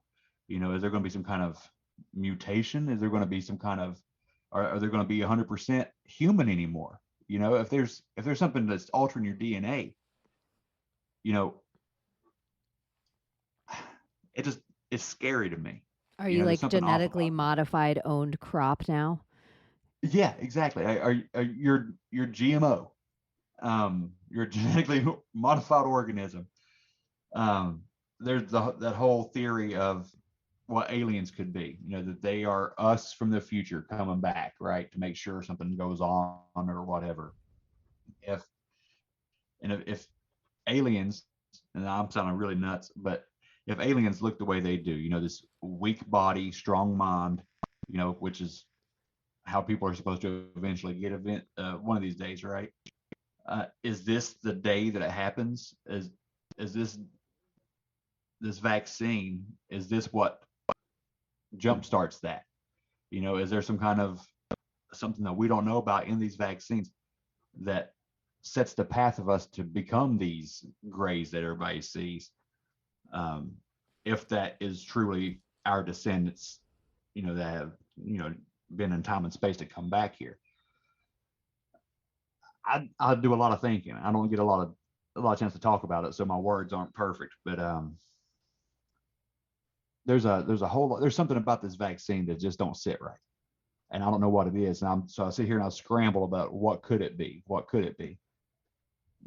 there is no way that they would push something this hard for our benefit. No, they're not giving us broccoli or free exercise. Right. Yeah, they're not telling you to take your ass out in the sun, eat your leafy greens and take some zinc. There's something wrong with this. So I don't know if it's the mark of the beast. I don't know if it's going to turn you into a 4-foot tall gray alien. I'm not saying that those are really going to happen, or that's really what's going on, but it's something. If it's just something as foreseeable as population control, the whole Bill Gates agenda, right? Does it sterilize? Is it going to sterilize you within 2 or 3 years? like the vaccines that he's put out before have done in other countries. So I'm not going to get it. My family's not going to get it. Uh, well, my house, because everybody else in my family, just about outside of my household, has gotten it. And it worries me, you know? So to be red pilled and not being able to do anything about it, it's a pretty shitty situation. It does feel helpless sometimes, and I look up all these papers for Moderna or Johnson and Johnson, and they're all in study right now. The study of any of these tests, the earliest one is 2022 that the study's even finished, and so it's being ran on us, which makes me question in any study there has to be placebo being put out as well. So there has to be saline shots in some of those people's vaccines. Has to be because we're still under the study. So I'd actually be interested on the percentage of that, and then what percentage of people that they're like, I had my shot, I didn't feel anything, and I would like, I wonder if they had the saline, because that would be the placebo. And then, I mean, any of the papers says it's study, so they can't all be real vaccines. Some of them actually have to be saline. That's how all studies work. Right. And then the mark of the beast of it, like you kind of made my brain philosophize saying the alien thing, because the gray aliens specifically always remind me of ants, the way they look. And I always think of ants and their like hive mind brain, that like they don't have their own thinking brain. They're all attached to this like source, one ant that's telling them all what to do, and she's using all these other ants as feelers to go out there and feel the world. And in that Neuralink kind of way, like the Elon Musk, if we all inject that in our brains and we just become organic computers that were just all eyes and all brains with thin little sickly bodies, that's what the grays seem like to me. Yeah. They're all hive minding to a source, like a computer source, where that is the exercise in free will. They want you to download yourself and take yourself out of the divine. Like they want you to fear death so that and have this idea of living forever in a computer or something. Yes. What you just talked about, taking out the divine. I'm sorry. I'm trying my best to quit smoking, and this is making it really hard. I'm smoking two things at once. Talk about this, wiping out the divine. Have you seen that video of, it was Bill Gates? He was doing like a PowerPoint presentation. It was one of those like leaked videos to these heads of military. And he was talking about wanting to administer a vaccine. The whole basis of it was during, the whole jihad, Middle East war. And he wanted to be able to release this vaccine to the Middle East because what he had created was there's some kind of shot to where they did these MRI scans, and to a radical, they would say, or a devout believer, if they would say something about Allah or God, it would fire off certain parts of the brain, have a big reaction on their scan. An atheist, they could use the same words, same terminology, and it would have very little effect. There wasn't much of a reaction.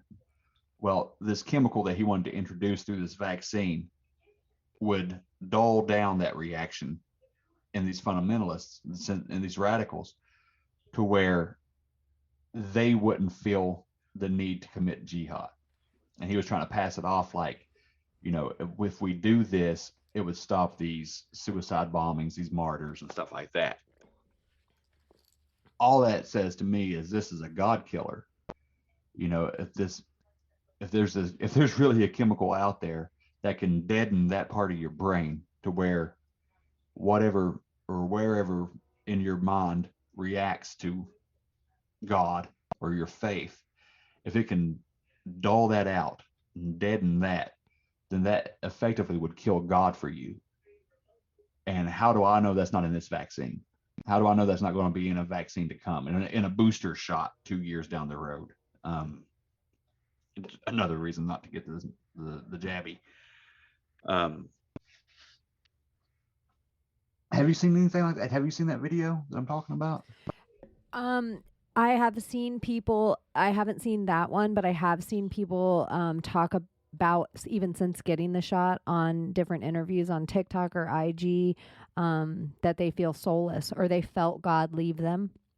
And, you know, if people think Taliban, jihad, or Taliban, or these kind of Al Qaeda groups, and take out the group that the government creates.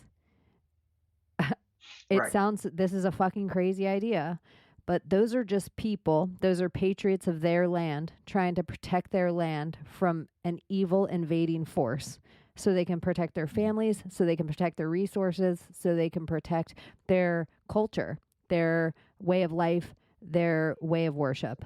And wherever in the world, these groups that we are like even the word jihad means holy war, you know? So aren't we all kind of like, I feel like I'm in a holy war right now. I feel like I'm in the middle of a spiritual war, and I don't know if I'm a fucking angel or a fairy or a witch or a human or some amalgamation of all these starseed, indigo, Lemurian weird things. But something energetically, I know I'm good, fighting for good versus tyranny and bad. And I would have to think, if I was in the Middle East or in Europe or in Canada or in China, the same spirit, even if I wasn't an American lesbian, the same spirit would exist. And I do believe they're trying to kill whatever that is that attaches all of us to the idea that we are attached to a source and we are born free. Yep, I agree 100%.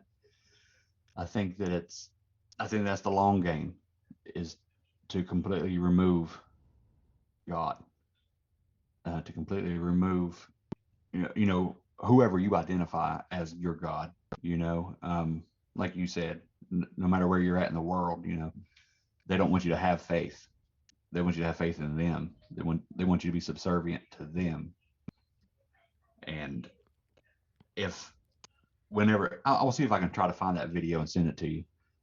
But if they have something like that, why wouldn't they try to push that out in a global vaccine?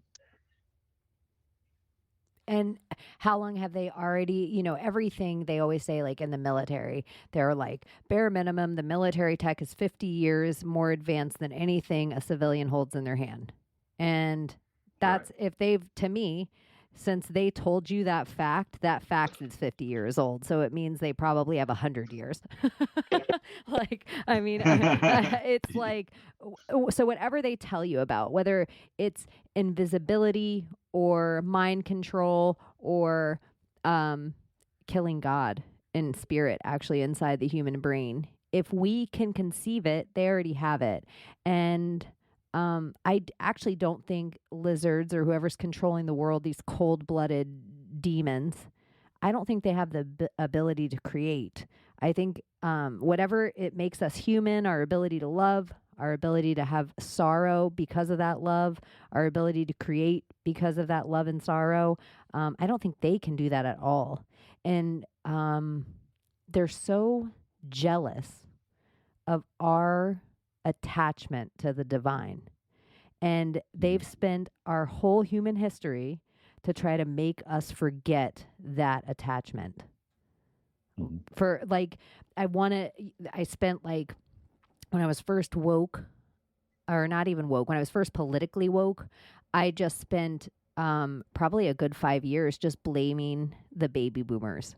Like, what did you do to our fucking country? Like, you spun in a field in Woodstock, you fucking did drugs, and then you all got credit cards and voted away our freedom. And I'm glad you guys all have good pensions, but we can't even keep the post office going. But they were brainwashed too. Yeah. I blamed boomers, and then I blamed millennials. I was like, my little tiny Generation X. We're stuck between these two generations, and we're just watching the world burn. You know, because one doesn't want to do anything, and the other one has control of everything, and we don't have the numbers to stop anything from happening. So there was a lot of blame going on. But if you're optimistic, that gives me a little more hope to be to being optimistic too. I don't want to give up. I feel like 4 of the best years of my life were the last 4 years. As far as being an American goes, jobs were everywhere. I made good money. Um, we didn't go to war for 4 years. You know, that hasn't happened in my life. That hasn't happened in my dad's life. Uh, I would love to have that back. I was when Trump first ran, I couldn't stand it. I thought it was making a mockery of what could be America. I was a Rand Paul guy then because Ron wasn't running anymore. And I'm what a still a Rand Paul guy. classy fucking guy who uses his dichotomy of words for nothing but knowledge. And then to have this fucking New York mafioso, Yeah. Hollywood slime guy that you wouldn't even want to wait on in a restaurant. It's like such a Yes. opposite. Even though they both seem like Yeah. Republicans to a liberal, no, it wasn't that way. It would be Right. like telling a Bernie person that Biden's the same. They're like, no, I Right. can't accept that. Yeah. Yeah. And I was like, you can't be kidding me that Trump's gonna, it's gonna be Trump versus Hillary. I went to bed. I fell asleep about 30 minutes before the decision came out that Trump won. I literally went to bed praying. I was that classic American clinging to my Bible and my guns, scared to death that I was going to lose it all because they gave us Trump as our guy, and it's going to be a landslide for Hillary Clinton. And I was really upset. And then I thought, okay, I'll give Trump a year. It didn't take 3 months. I started liking him. For every regulation that they wanted to put in, he made them take out 2 or 3, and I was like, okay, this is going to be all right. And then he surrounded himself by good people, and he kept rotating those people out, and they were acting like he was some kind of tyrant for doing this. That unless you do his bidding, he's going to kick you out. He was just keeping fresh people in there. Nobody could be victim of special interests. If he just kept a rotating door of people around him, and everything went so smooth and everything went so good. And that's why they had to steal this election. Uh, Things did not go as planned, and so I do hold out hope. And I was trying to put my hope out to 2024 that something good will happen again. But with what still filters through, that there's a second inauguration possible, that Trump might be back by 2022. I never call myself a QAnon person, but I believed, like you said, they have a lot of facts.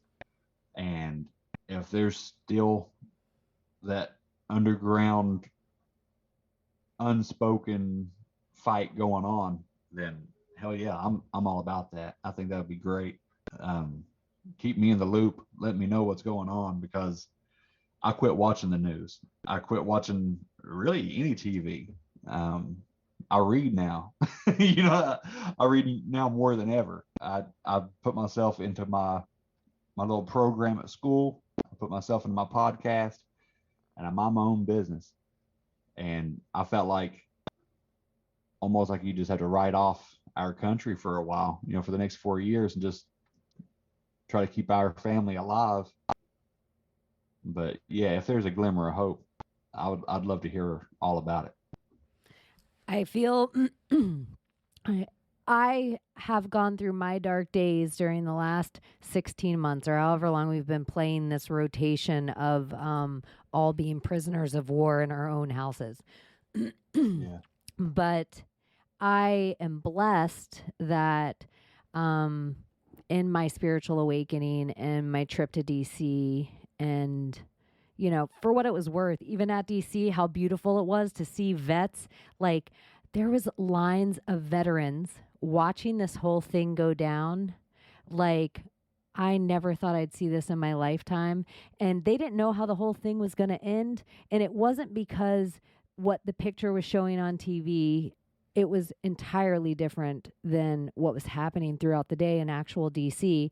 But the energy of wanting our country back, even before Trump, even before Obama, even before Bill, even before the Bushes, even before something that maybe from our childhoods, but it was watching vets sit there that they almost, and a couple of them I heard them say, you know, one in my periphery, hey, are you going up there?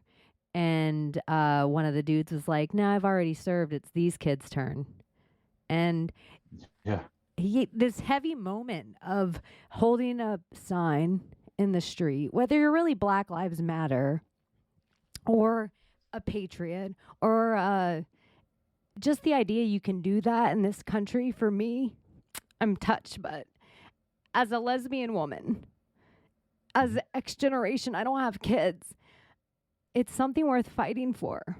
And the black pill in me refuses to fucking vote in another fucking election that is stolen by Dominion machines that I'm educated enough about to know better. And I am not going to be quiet about it anymore. And the biggest thing about the Anon movement, and for everyone, I had really dear friends, and I have fucking dear friends now that I come out of the closet. Don't be anonymous anymore. The whole point of this was for all the stuff that you said online, for whether you're a big fucking troll or whether you're the most educated fuck in the road, to grab your soapbox and say it with your face. Say it so everyone can hear it. Be a Floridian lesbian who, because I'm so fucking blessed that I'm in the state, we never went on lockdown. I got to hold my big mouth. In my most depressed days that I wanted to walk into the fucking ocean, I was still here, where I never lost my freedom. So I know people all in parts of this fucking country that have legitimately not been around anyone outside of this little weird circle for 16 fucking months. And so I'm not going to go quietly. I don't know how long we sit idle until it's like, all right, does the South secede? Does the war get bloody? Does what happens next? But the revolution, war, is really what everyone's trying to avoid. All the smartest people with all the most amount of weapons, most of them know the atrocities of war, real war. They've been there, and they don't want the single mom who's barely fucking making ends meet, that's having to like desperately, you know, cling to her last $30 and figure out how it's going to make groceries, fill that fridge. The vet does not want that mom to have to pick up a fucking gun and fight for her country. And that is a reality of that. It's like a naivete of the people that have never been in a violent situation. It's like they're provoking this violent situation. They want it to happen. They're all online like, let's revolution, when they really, do you want your fucking mom to have to fist fight in the street? Like, that's what a revolution is. It's not your, you know, big, huge, everyone strong, you know, that's built for war. It's also, you know, your sister with her 5 kids who's just trying to go to fucking softball practice, you know? I don't know. I think there's real,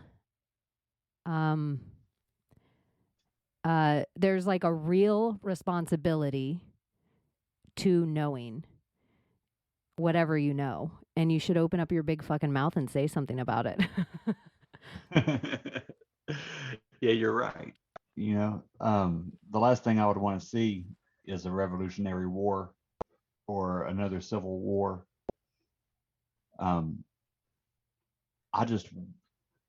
don't know. Here's where I'm stuck. we can talk. Um, Everybody in our pretty good sized circle, half of America is awake. They know what's going on. They want a change. But there is such an ideological difference. And I can't even say half of America. I would say probably 80% of America feels the same way. And you got this small fragment who does not have the guns and they don't have the know-how. That have, they're eating the cheese in the trap. I don't know what to say or what to do to wake them up. And I don't see America getting right again unless there would be some kind of violence. And I hate that. I'd hate to see that in my country. But when they went to Capitol Hill, I was so disappointed that it ended the way it did. They said that Congress was all locked into a room saying that they were scared to death or whatever, and that was great. But they needed to be brought out and held accountable. I'm not advocating to kill anybody. Like I said, I'm a Christian person. I don't want anybody to have to get killed. But they had to be removed. And that was our time to shine. That was our time to do it. I wish I could have been there. I would have went home too, though, because I don't want violence. But I don't know what else it's going to take to stop the powers that be, unless they can do it legally. And if they just keep cheating, they keep just doing what they want and never being held accountable. I mean, did Anthony Weiner go to jail? No. Has Hillary Clinton went to jail? No. John Podesta? No. And there's all this evidence against him. What's it going to take to stop it? Is it going to take a war? And that's kind of stuff that keeps you up at night, because I don't want my mom who's battling cancer to have to fight somebody in the street, I don't want them to have to worry. But I don't know what else. I don't know what would fix it. I know it's because I think it's so spiritual. I think the alchemy, they've always told us the pen is mightier than the sword. I really think it is. And I think it's like we have to untie the knot the way we tied it, because so much about the foundation of this country, there has never been a better legal document written, a better sovereign document written of all time than the Constitution, of all fucking time. And there were brave men like the Marines that were started even before the country that had to exist because there had to be a group of brave men around to exist before this ideal could be set in front of the round table. And I think that perfect document, it deserves to be protected, but it's also a light, that it's not really about the Constitution as much as like the energy of God giving you're born with freedom, and then a government protects that freedom. And I just think it's like, for real, like a candle in a dark room, how no matter how much darkness and you just keep flooding the room, it will never put this candle out. But the same, it doesn't work in the opposite direction. It's like this one candle can light up the whole room. And if you really look around the room, there's a whole bunch of wicks. And so you can start lighting that one and that one and that one and that one. And that's like these ideas spreading. They don't go backward. And the weird thing that they did was they included the world, trying to create a new world order. I just think it works against them because of this. Like they planned the internet to trap us all, and we found each other. Instead, like they didn't plan on all of us to be able to spread these ideas, or me to be able to talk to you in West Virginia, or talk to my friend in Montana, or talk to my friend in Jamaica, or talk to my friend in Rhode Island, or talk to my friend really right across the street because I'm too lazy to go talk to MMA with him at his house.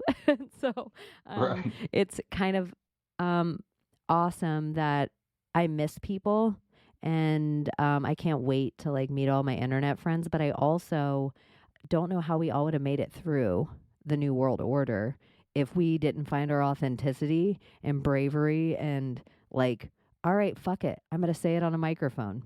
Or, all right, screw it. I'm going to type this stranger on Instagram. Or, what do I have to lose? Let me join this Telegram group, you know? And Yeah. it's Yeah. like we're all in these places now because they didn't want us to be. They wanted us to all be scared and divided and hate each other and, be divided by race and sex and culture and money and religion and the place we were at on the planet. And we'd all only have the black mirror window of the world, and then they could sell us whatever narrative they wanted. They didn't know that every time they were like, there's a fucking tsunami in Indiana, that I would just call my friend in Indiana and they'd be like, no, we're fine. And that's Yeah. how you stop loosh, is by just going there and calling a friend there and not being scared of like, I hope that siren wasn't my sister. Why don't you just call your sister? And then I'm like, hey, did you make it home safe? Yes. Oh, I didn't have to not go to sleep tonight because I didn't know that. But I do think it's like energy flow. I think we win every time. Well, God wins this time for sure. God wins. Yeah. God always wins. And you're right.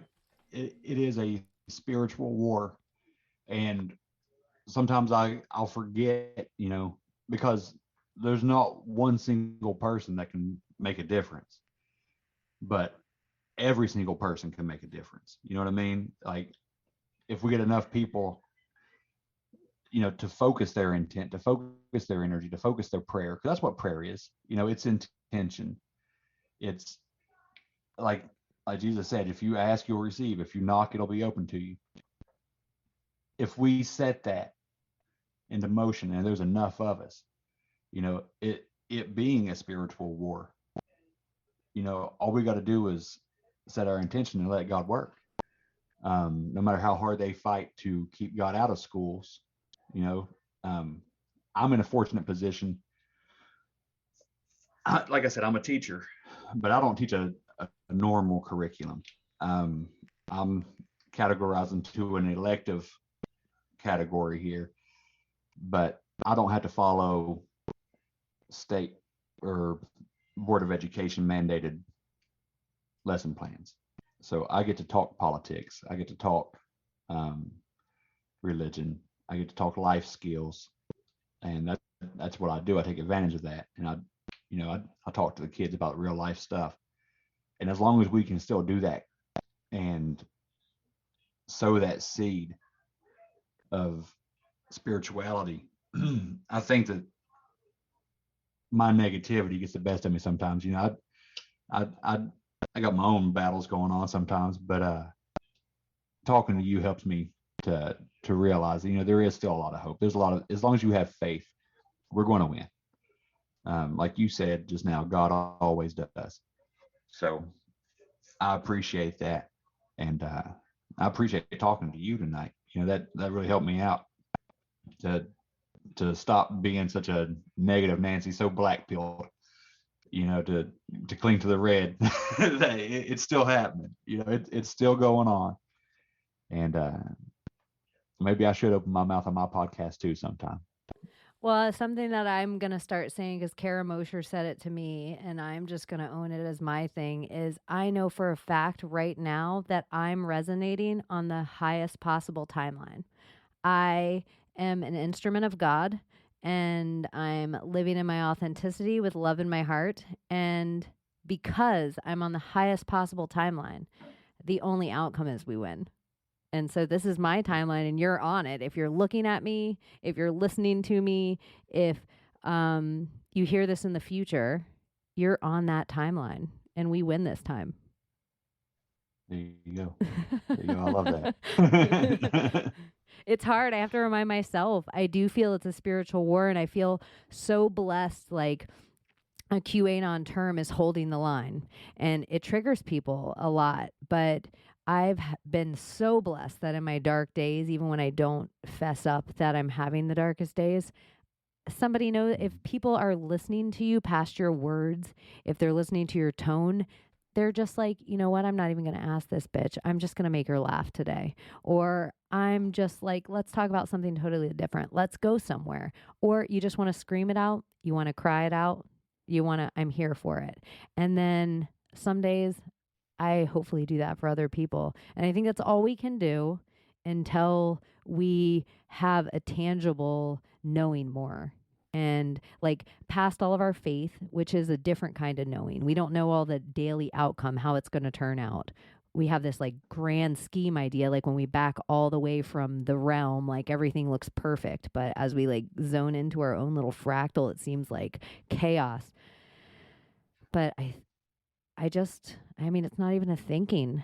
It's just like, look at where we're at in this upside down lunacy. Like, I'm really at any moment, I'm waiting for Biden's teeth to fall out of his mouth onto the floor and start chattering and him start dancing around like Beetlejuice, like with his teeth. And it would just be like, I don't even know if the news would talk about it. If you weren't watching it live, it would just be like something that went around the internet, and then Snopes would put a bar at it and kick you off off Twitter or something. So fact checkers.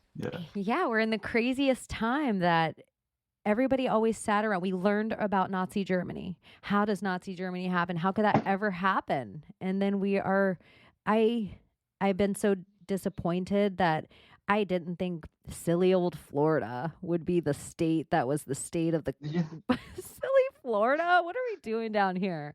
Like, yeah, I guess we're doing it. All these hurricanes have prepped us for something. The storm is coming. We're like, what? The storm comes every summer.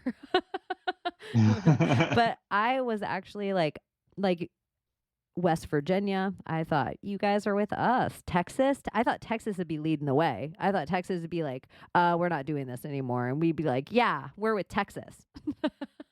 Yeah. Yep. I thought Texas would be like, no, Joe Rogan, you're not coming here. We're not doing that. We're not even playing Elon Musk. We're going to be Texas about it. I'm kind of surprised the places that full. Like I expected New York to New York. I expected them to, they're in a dystopian future. They've all accepted their camera riddled corners and that, yep, they pump water up to my 30th floor. And if I'm really good, I get to go to the store on Tuesday. They've accepted it. Right. Yeah. Yeah. And as far as West Virginia goes, our governor, he has been pretty awesome. You know, I don't know if you've seen the meme where he said, just follow the fucking guidelines live on the air, because he was just so frustrated. I think he was frustrated that, you know, in order to get that federal money in a poor state, he had to tell people to follow the guidelines. And it was when we were doing that first 2 weeks, 2 weeks and let everything go back to the reset and then go back to normal. It was Jim Justice, he said, just follow the fucking guidelines. And then of course he comes back out and says, I didn't say that, I would never say, like, it's too late, Jim. We heard you. But we're talking about a guy who ran as a Democrat, and then after he got in office, he switched to Republican. Him and Donald Trump are actual buddies. That's Don awesome. Jr. comes here and goes, Don Jr. comes here and goes turkey hunting and stuff like that. We got a pretty good governor. We got a pretty good state. We just have people that they just do not realize what side they're voting on. Our whole state went red. Every county in our state went red in the 2020 election. But the older population, the ones that did, I don't think they even voted. A lot of them didn't even vote. They just, they still believe that Democrats support the working man, and there's no change in their mind. Well, you said something else too earlier about, which I think is a huge conspiracy, and I just know it because I feel like our states are somehow hand in hand a little with this. I actually feel like my state's laws for a period of time fucked your state with the opioid epidemic. and we had these pill factories. And because our state is run like a constitutional republic, so each county's kind of allowed to do its own thing. So all the most liberal counties in our state, i.e., Orlando, Dade County, Miami, all those kind of things, they had these pill doctors that popped up all over, where you could just drive through the state of Florida and go to a whole bunch of different pill doctors and leave with bags of opioids. And I know West Virginia specifically, like at one point, 85% of the people in prison there had some kind of pill issue that the pills could be directly linked to Florida. And Oh it yeah. is insane. What's that like there? It's crazy here. When I said 50% of our student body lives with their grandparents, I'm not exaggerating. It's in some counties it's as high as like 70%. And if they're not with their grandparents, they're in foster care or kinship care, somebody else in their family, because so many West Virginians are addicted to opioids that they have given up their families. We have around 1.4 million people in the state. That we're not a heavily populated state, but 750 million pills have come to West Virginia in just a couple of years. That's enough to kill everybody a lot of times. You know what I mean? And that's just with the opioids. It's not counting the meth that goes around and whatever else.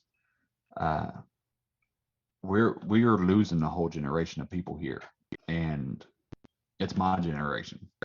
They're gone, and those of us, there's a small number of us who didn't get on that train, and then the rest of us who didn't left the state to go find work and to get away from that stuff. And so we have this younger generation, 21, 22 and under, that don't have parents. They don't have structure. They don't have faith in God. They don't have anything. They're just stuck, and it's a real dire situation here. But kids are resilient, our state is very resilient. We have, seceded from Virginia. I wouldn't be surprised if we could secede from the United States. We'd probably do it. You know what I mean? There's a lot of pride here. There's a lot of everybody just mind your own business. And I've said it 1,000 times. I would say almost everybody in our state would be libertarian if they knew what libertarianism was. But that's kept out of our state. I'm registered. In my county, perfect example, my county, there's 3 libertarians registered in the whole county.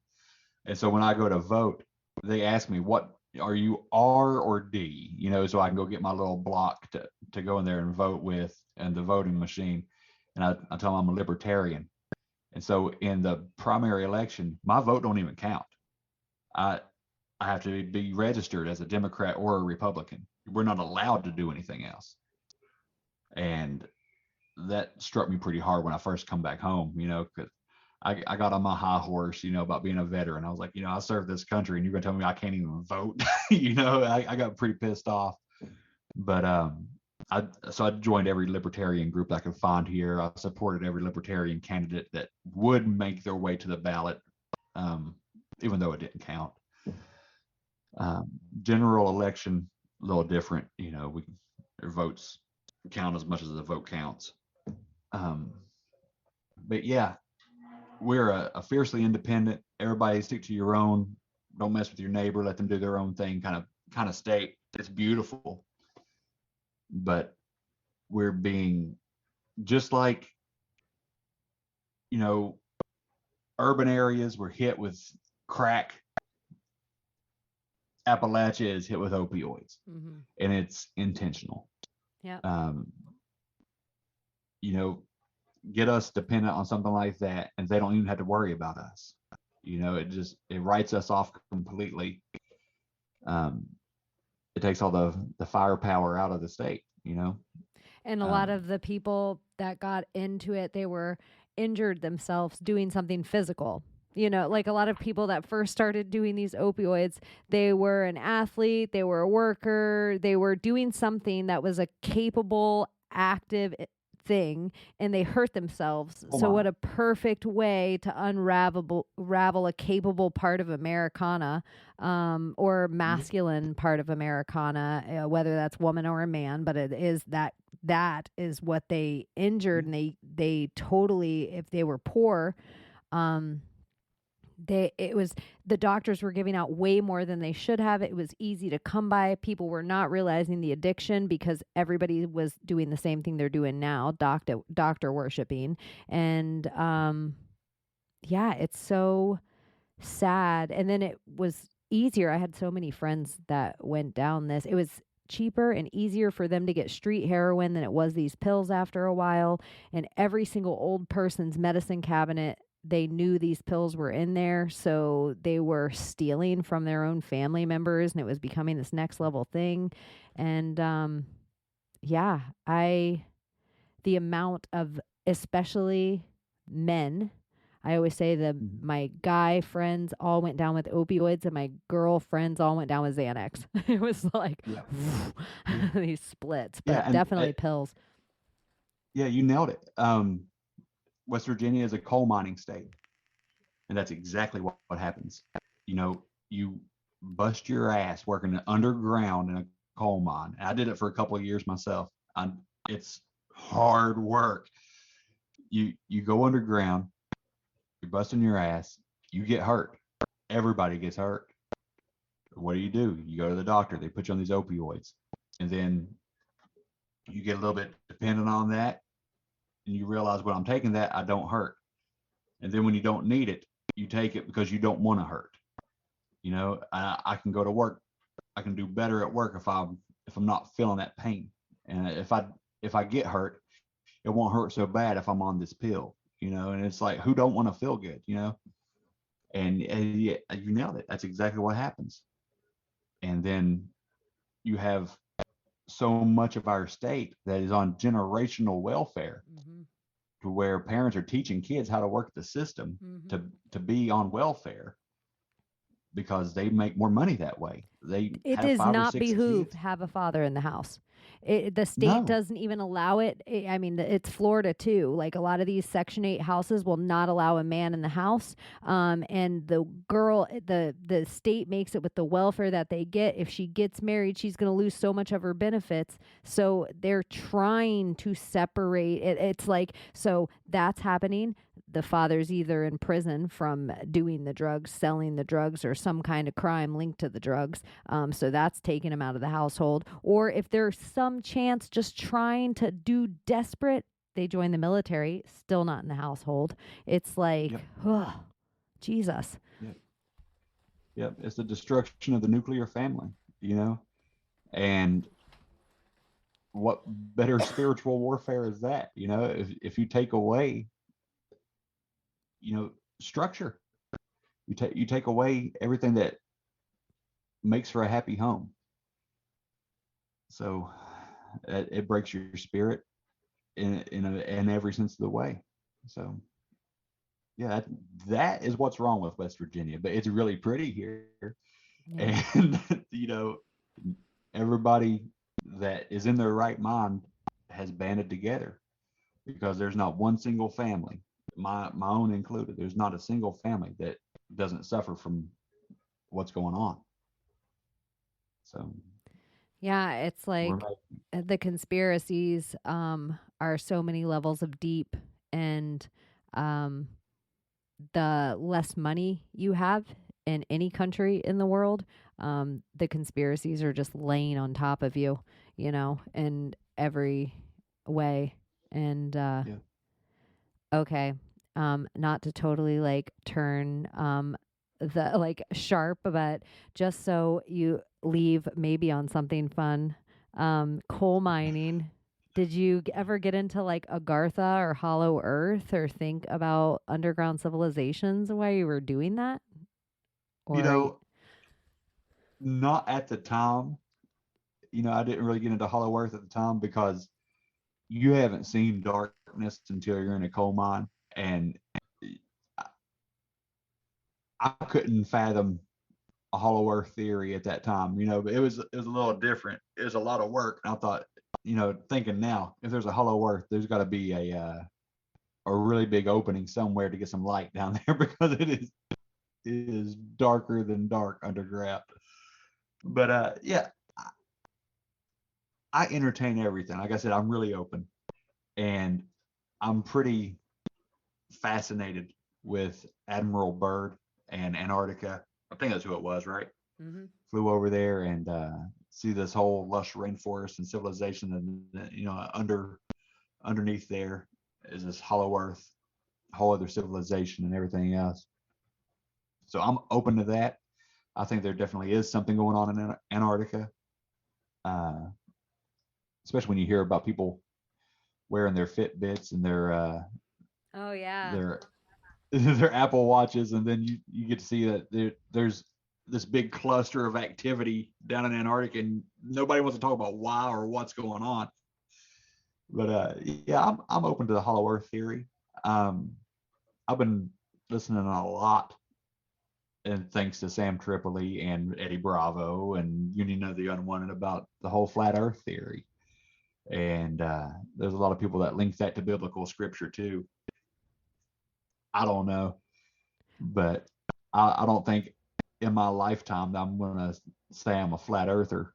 But I'm not opposed to it. I'm not opposed to anybody who is. You know what I mean? Maybe I've just been that brainwashed where I can't accept that, but uh, I love to hear about it. It fascinates me completely. Have you ever, since you said it's blacker than black, have you ever seen anything in the darkness? Uh, Not underground. I've I've had some weird stuff happen in my own home once I started this podcast, with the shadow figures and stuff like that. Um, when I do my show now, I I pray over it real hard, and I sage my house. I You can probably see it back behind me here. I got a cross. hmm I got crosses all in my house now that I got from Jerusalem, uh, because every time I did a deeply paranormal show about people talking about demons or um, evil presences in their homes or in their lives, shit started happening around my house. And it wasn't just like my own paranoia. My wife and the kids, they all saw things, they all felt things. There was just like a heaviness in the home. But it took a while to get rid of all that, but I finally did. My daughter actually saw like disembodied legs walk through the living room. There's some crazy stuff that I had no clue would just jump on through electronics. Um, if you don't mind me telling you about it, No, I love it. I bought a I bought a brand new laptop, right, for the show, and that way I could take it with me and do my shows for wherever I go. And I had a lady on, and we were just talking about ghosts and whatnot, and she had bought a home that was haunted just so she could do investigations. After that episode, the speakers went out on that laptop, and not just like didn't work anymore. It's like nothing. There was no sign of there ever being speakers on my laptop. Like they were disabled, removed, whatever. I had to go to a Bluetooth speaker for about a month just so I could have some sound, because sound wouldn't come out of the laptop at all. It wouldn't pick up audio, incoming or outbound. Um, I've had a lot of EVPs pick up on certain episodes. Um, I did one with an author that wrote a book about demons, and while we're talking, the video feed messed up, kind of like ours did a little bit, except it didn't give you any warning. It just like his video went out, and he thought he lost me. And when he asked me that, if he had lost me or whatever, I told him, I said, no, I'm here. And it almost sounded like an echo coming through the line, but it was everything I said for a couple of sentences fed back through, but way deeper and way slower. So if I said, I'm right here, you would hear after me a few seconds, you'd hear something like, I'm right here, real creepy. And that kind of shit happens. You know what I mean? But if I talk about Bigfoot, if I talk about aliens, no electronic problems, no video feed problems or anything. It's just when I get into the paranormal. So that just makes it that much more real to me. Since I had a few podcasts and I was talking about things that once I feel like I said like magic's real or realms are real or something in this vibratory frequency of casting, because we're spell casting, we're podcasting, we're movie casting, we're casting out something. Once I opened up that, I needed to protect myself. It became, I feel like since I've been doing this, it's just layers of learning and protecting and learning and protecting, because people, everybody talks about drinking or sex or blood or all these rituals, but I think real simple, like they're doing spells on TV. We're not realizing when we're talking to people, if they're carrying entities. I think an entity can jump from you to somebody else at the mall. I think like you have your cross, you're intentional with it. I allow my mom, I call her a Jesus witch, with, I grew up in the church. I believe I have Christ energy, and I believe kind of like everything can coexist. And the philosophy of love and forgiveness and righteous anger and is beautiful. And, but I allow my mom, she gave me chimes she's like, I want to say a prayer over these and these will protect you and they're harmonic. And I have a prayer bowl. And if any of my friends give me crystals, I've had friends give me dragons. I've had friends give me tarot, whatever anyone gives me around this space to keep me safe. I take their intentions and energy, and I just want to put the best out in the world to hopefully somehow just change the Fibonacci for the better, somewhere. So I totally am with you. Like if you're talking to people about dark shit, the second you start feeling it, like protect yourself with it, against it. Yeah. And it's good that you do the same thing with, crystals and all that. I got crystals sitting over here, because I have friends that sent me crystals, and it all works because it's all I have real. everything. I even have a big, huge Bible with a big, huge cross on it. Whatever anyone gives me, because I know their intentions and their energies and their, and I believe it all comes from God. I think good and love comes from God and source, or Allah, or the divine, or whatever you need to grunt about it and call it. It doesn't need the grunt, but whatever you need to, what we're talking about. And I back anyone's thing to find that, whatever that is. Yeah, you're right. The whole message is love. The whole message is to treat people how you want to be treated and love your neighbor. And if we all lived by that one line, that golden rule, there'd be world peace in a day. There would be no more hunger on earth in a day if we could all just live by that golden rule, so you can't go wrong with that. If that's your intent, is to love, we're good. We're good to go. I love it. I'm actually, I was so stressed that we were having such connection problems, and it kind of made my attention span short. And then we kind of went into a whole different combo than I was anticipating, but I loved it. And I think everything happens for a reason. And I'm totally glad. I feel like I have a new friend, Bo. Absolutely. Thank you. Thank you so much. Has anyone ever called you Bo NATO? No, I can honestly say that I've never been called a Bonado before. Do you have anything that you want to plug and or leave my audience with before you go? Yeah, thank you so much. Yeah, it's the Bump Podcast. It's on every podcast player known to man. As far as I know, today, at the time of recording this, I woke up this morning to 100,000 downloads. So I'm very excited about that. That's awesome. I've been doing this for about 13 months now, and it's just, I never expected it to be this successful. I am looking for sponsors. If anybody wants to sponsor the show, the only sponsor I have is through the Anchor app that I have. So I'm not making money off this thing or anything like that. But yeah, listen to the Bump Podcast. You go to thebumppodcast.com. I have links to every episode on there. There's a link to the Believer store. That's where I sell my merch. I got t-shirts, mugs, stickers, and all that kind of stuff on there. I have a Patreon, the Bump Podcast, YouTube, Instagram. It's all under the same name.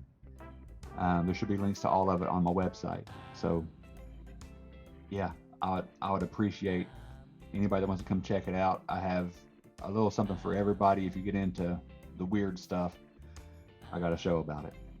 I love it. I love it. Thank you so much. Thank you so much.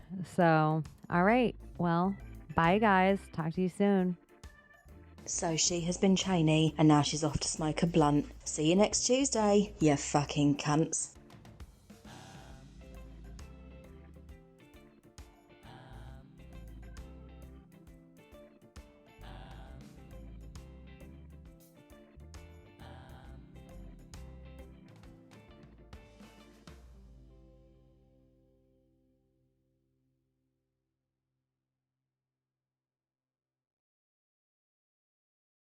I can hear you.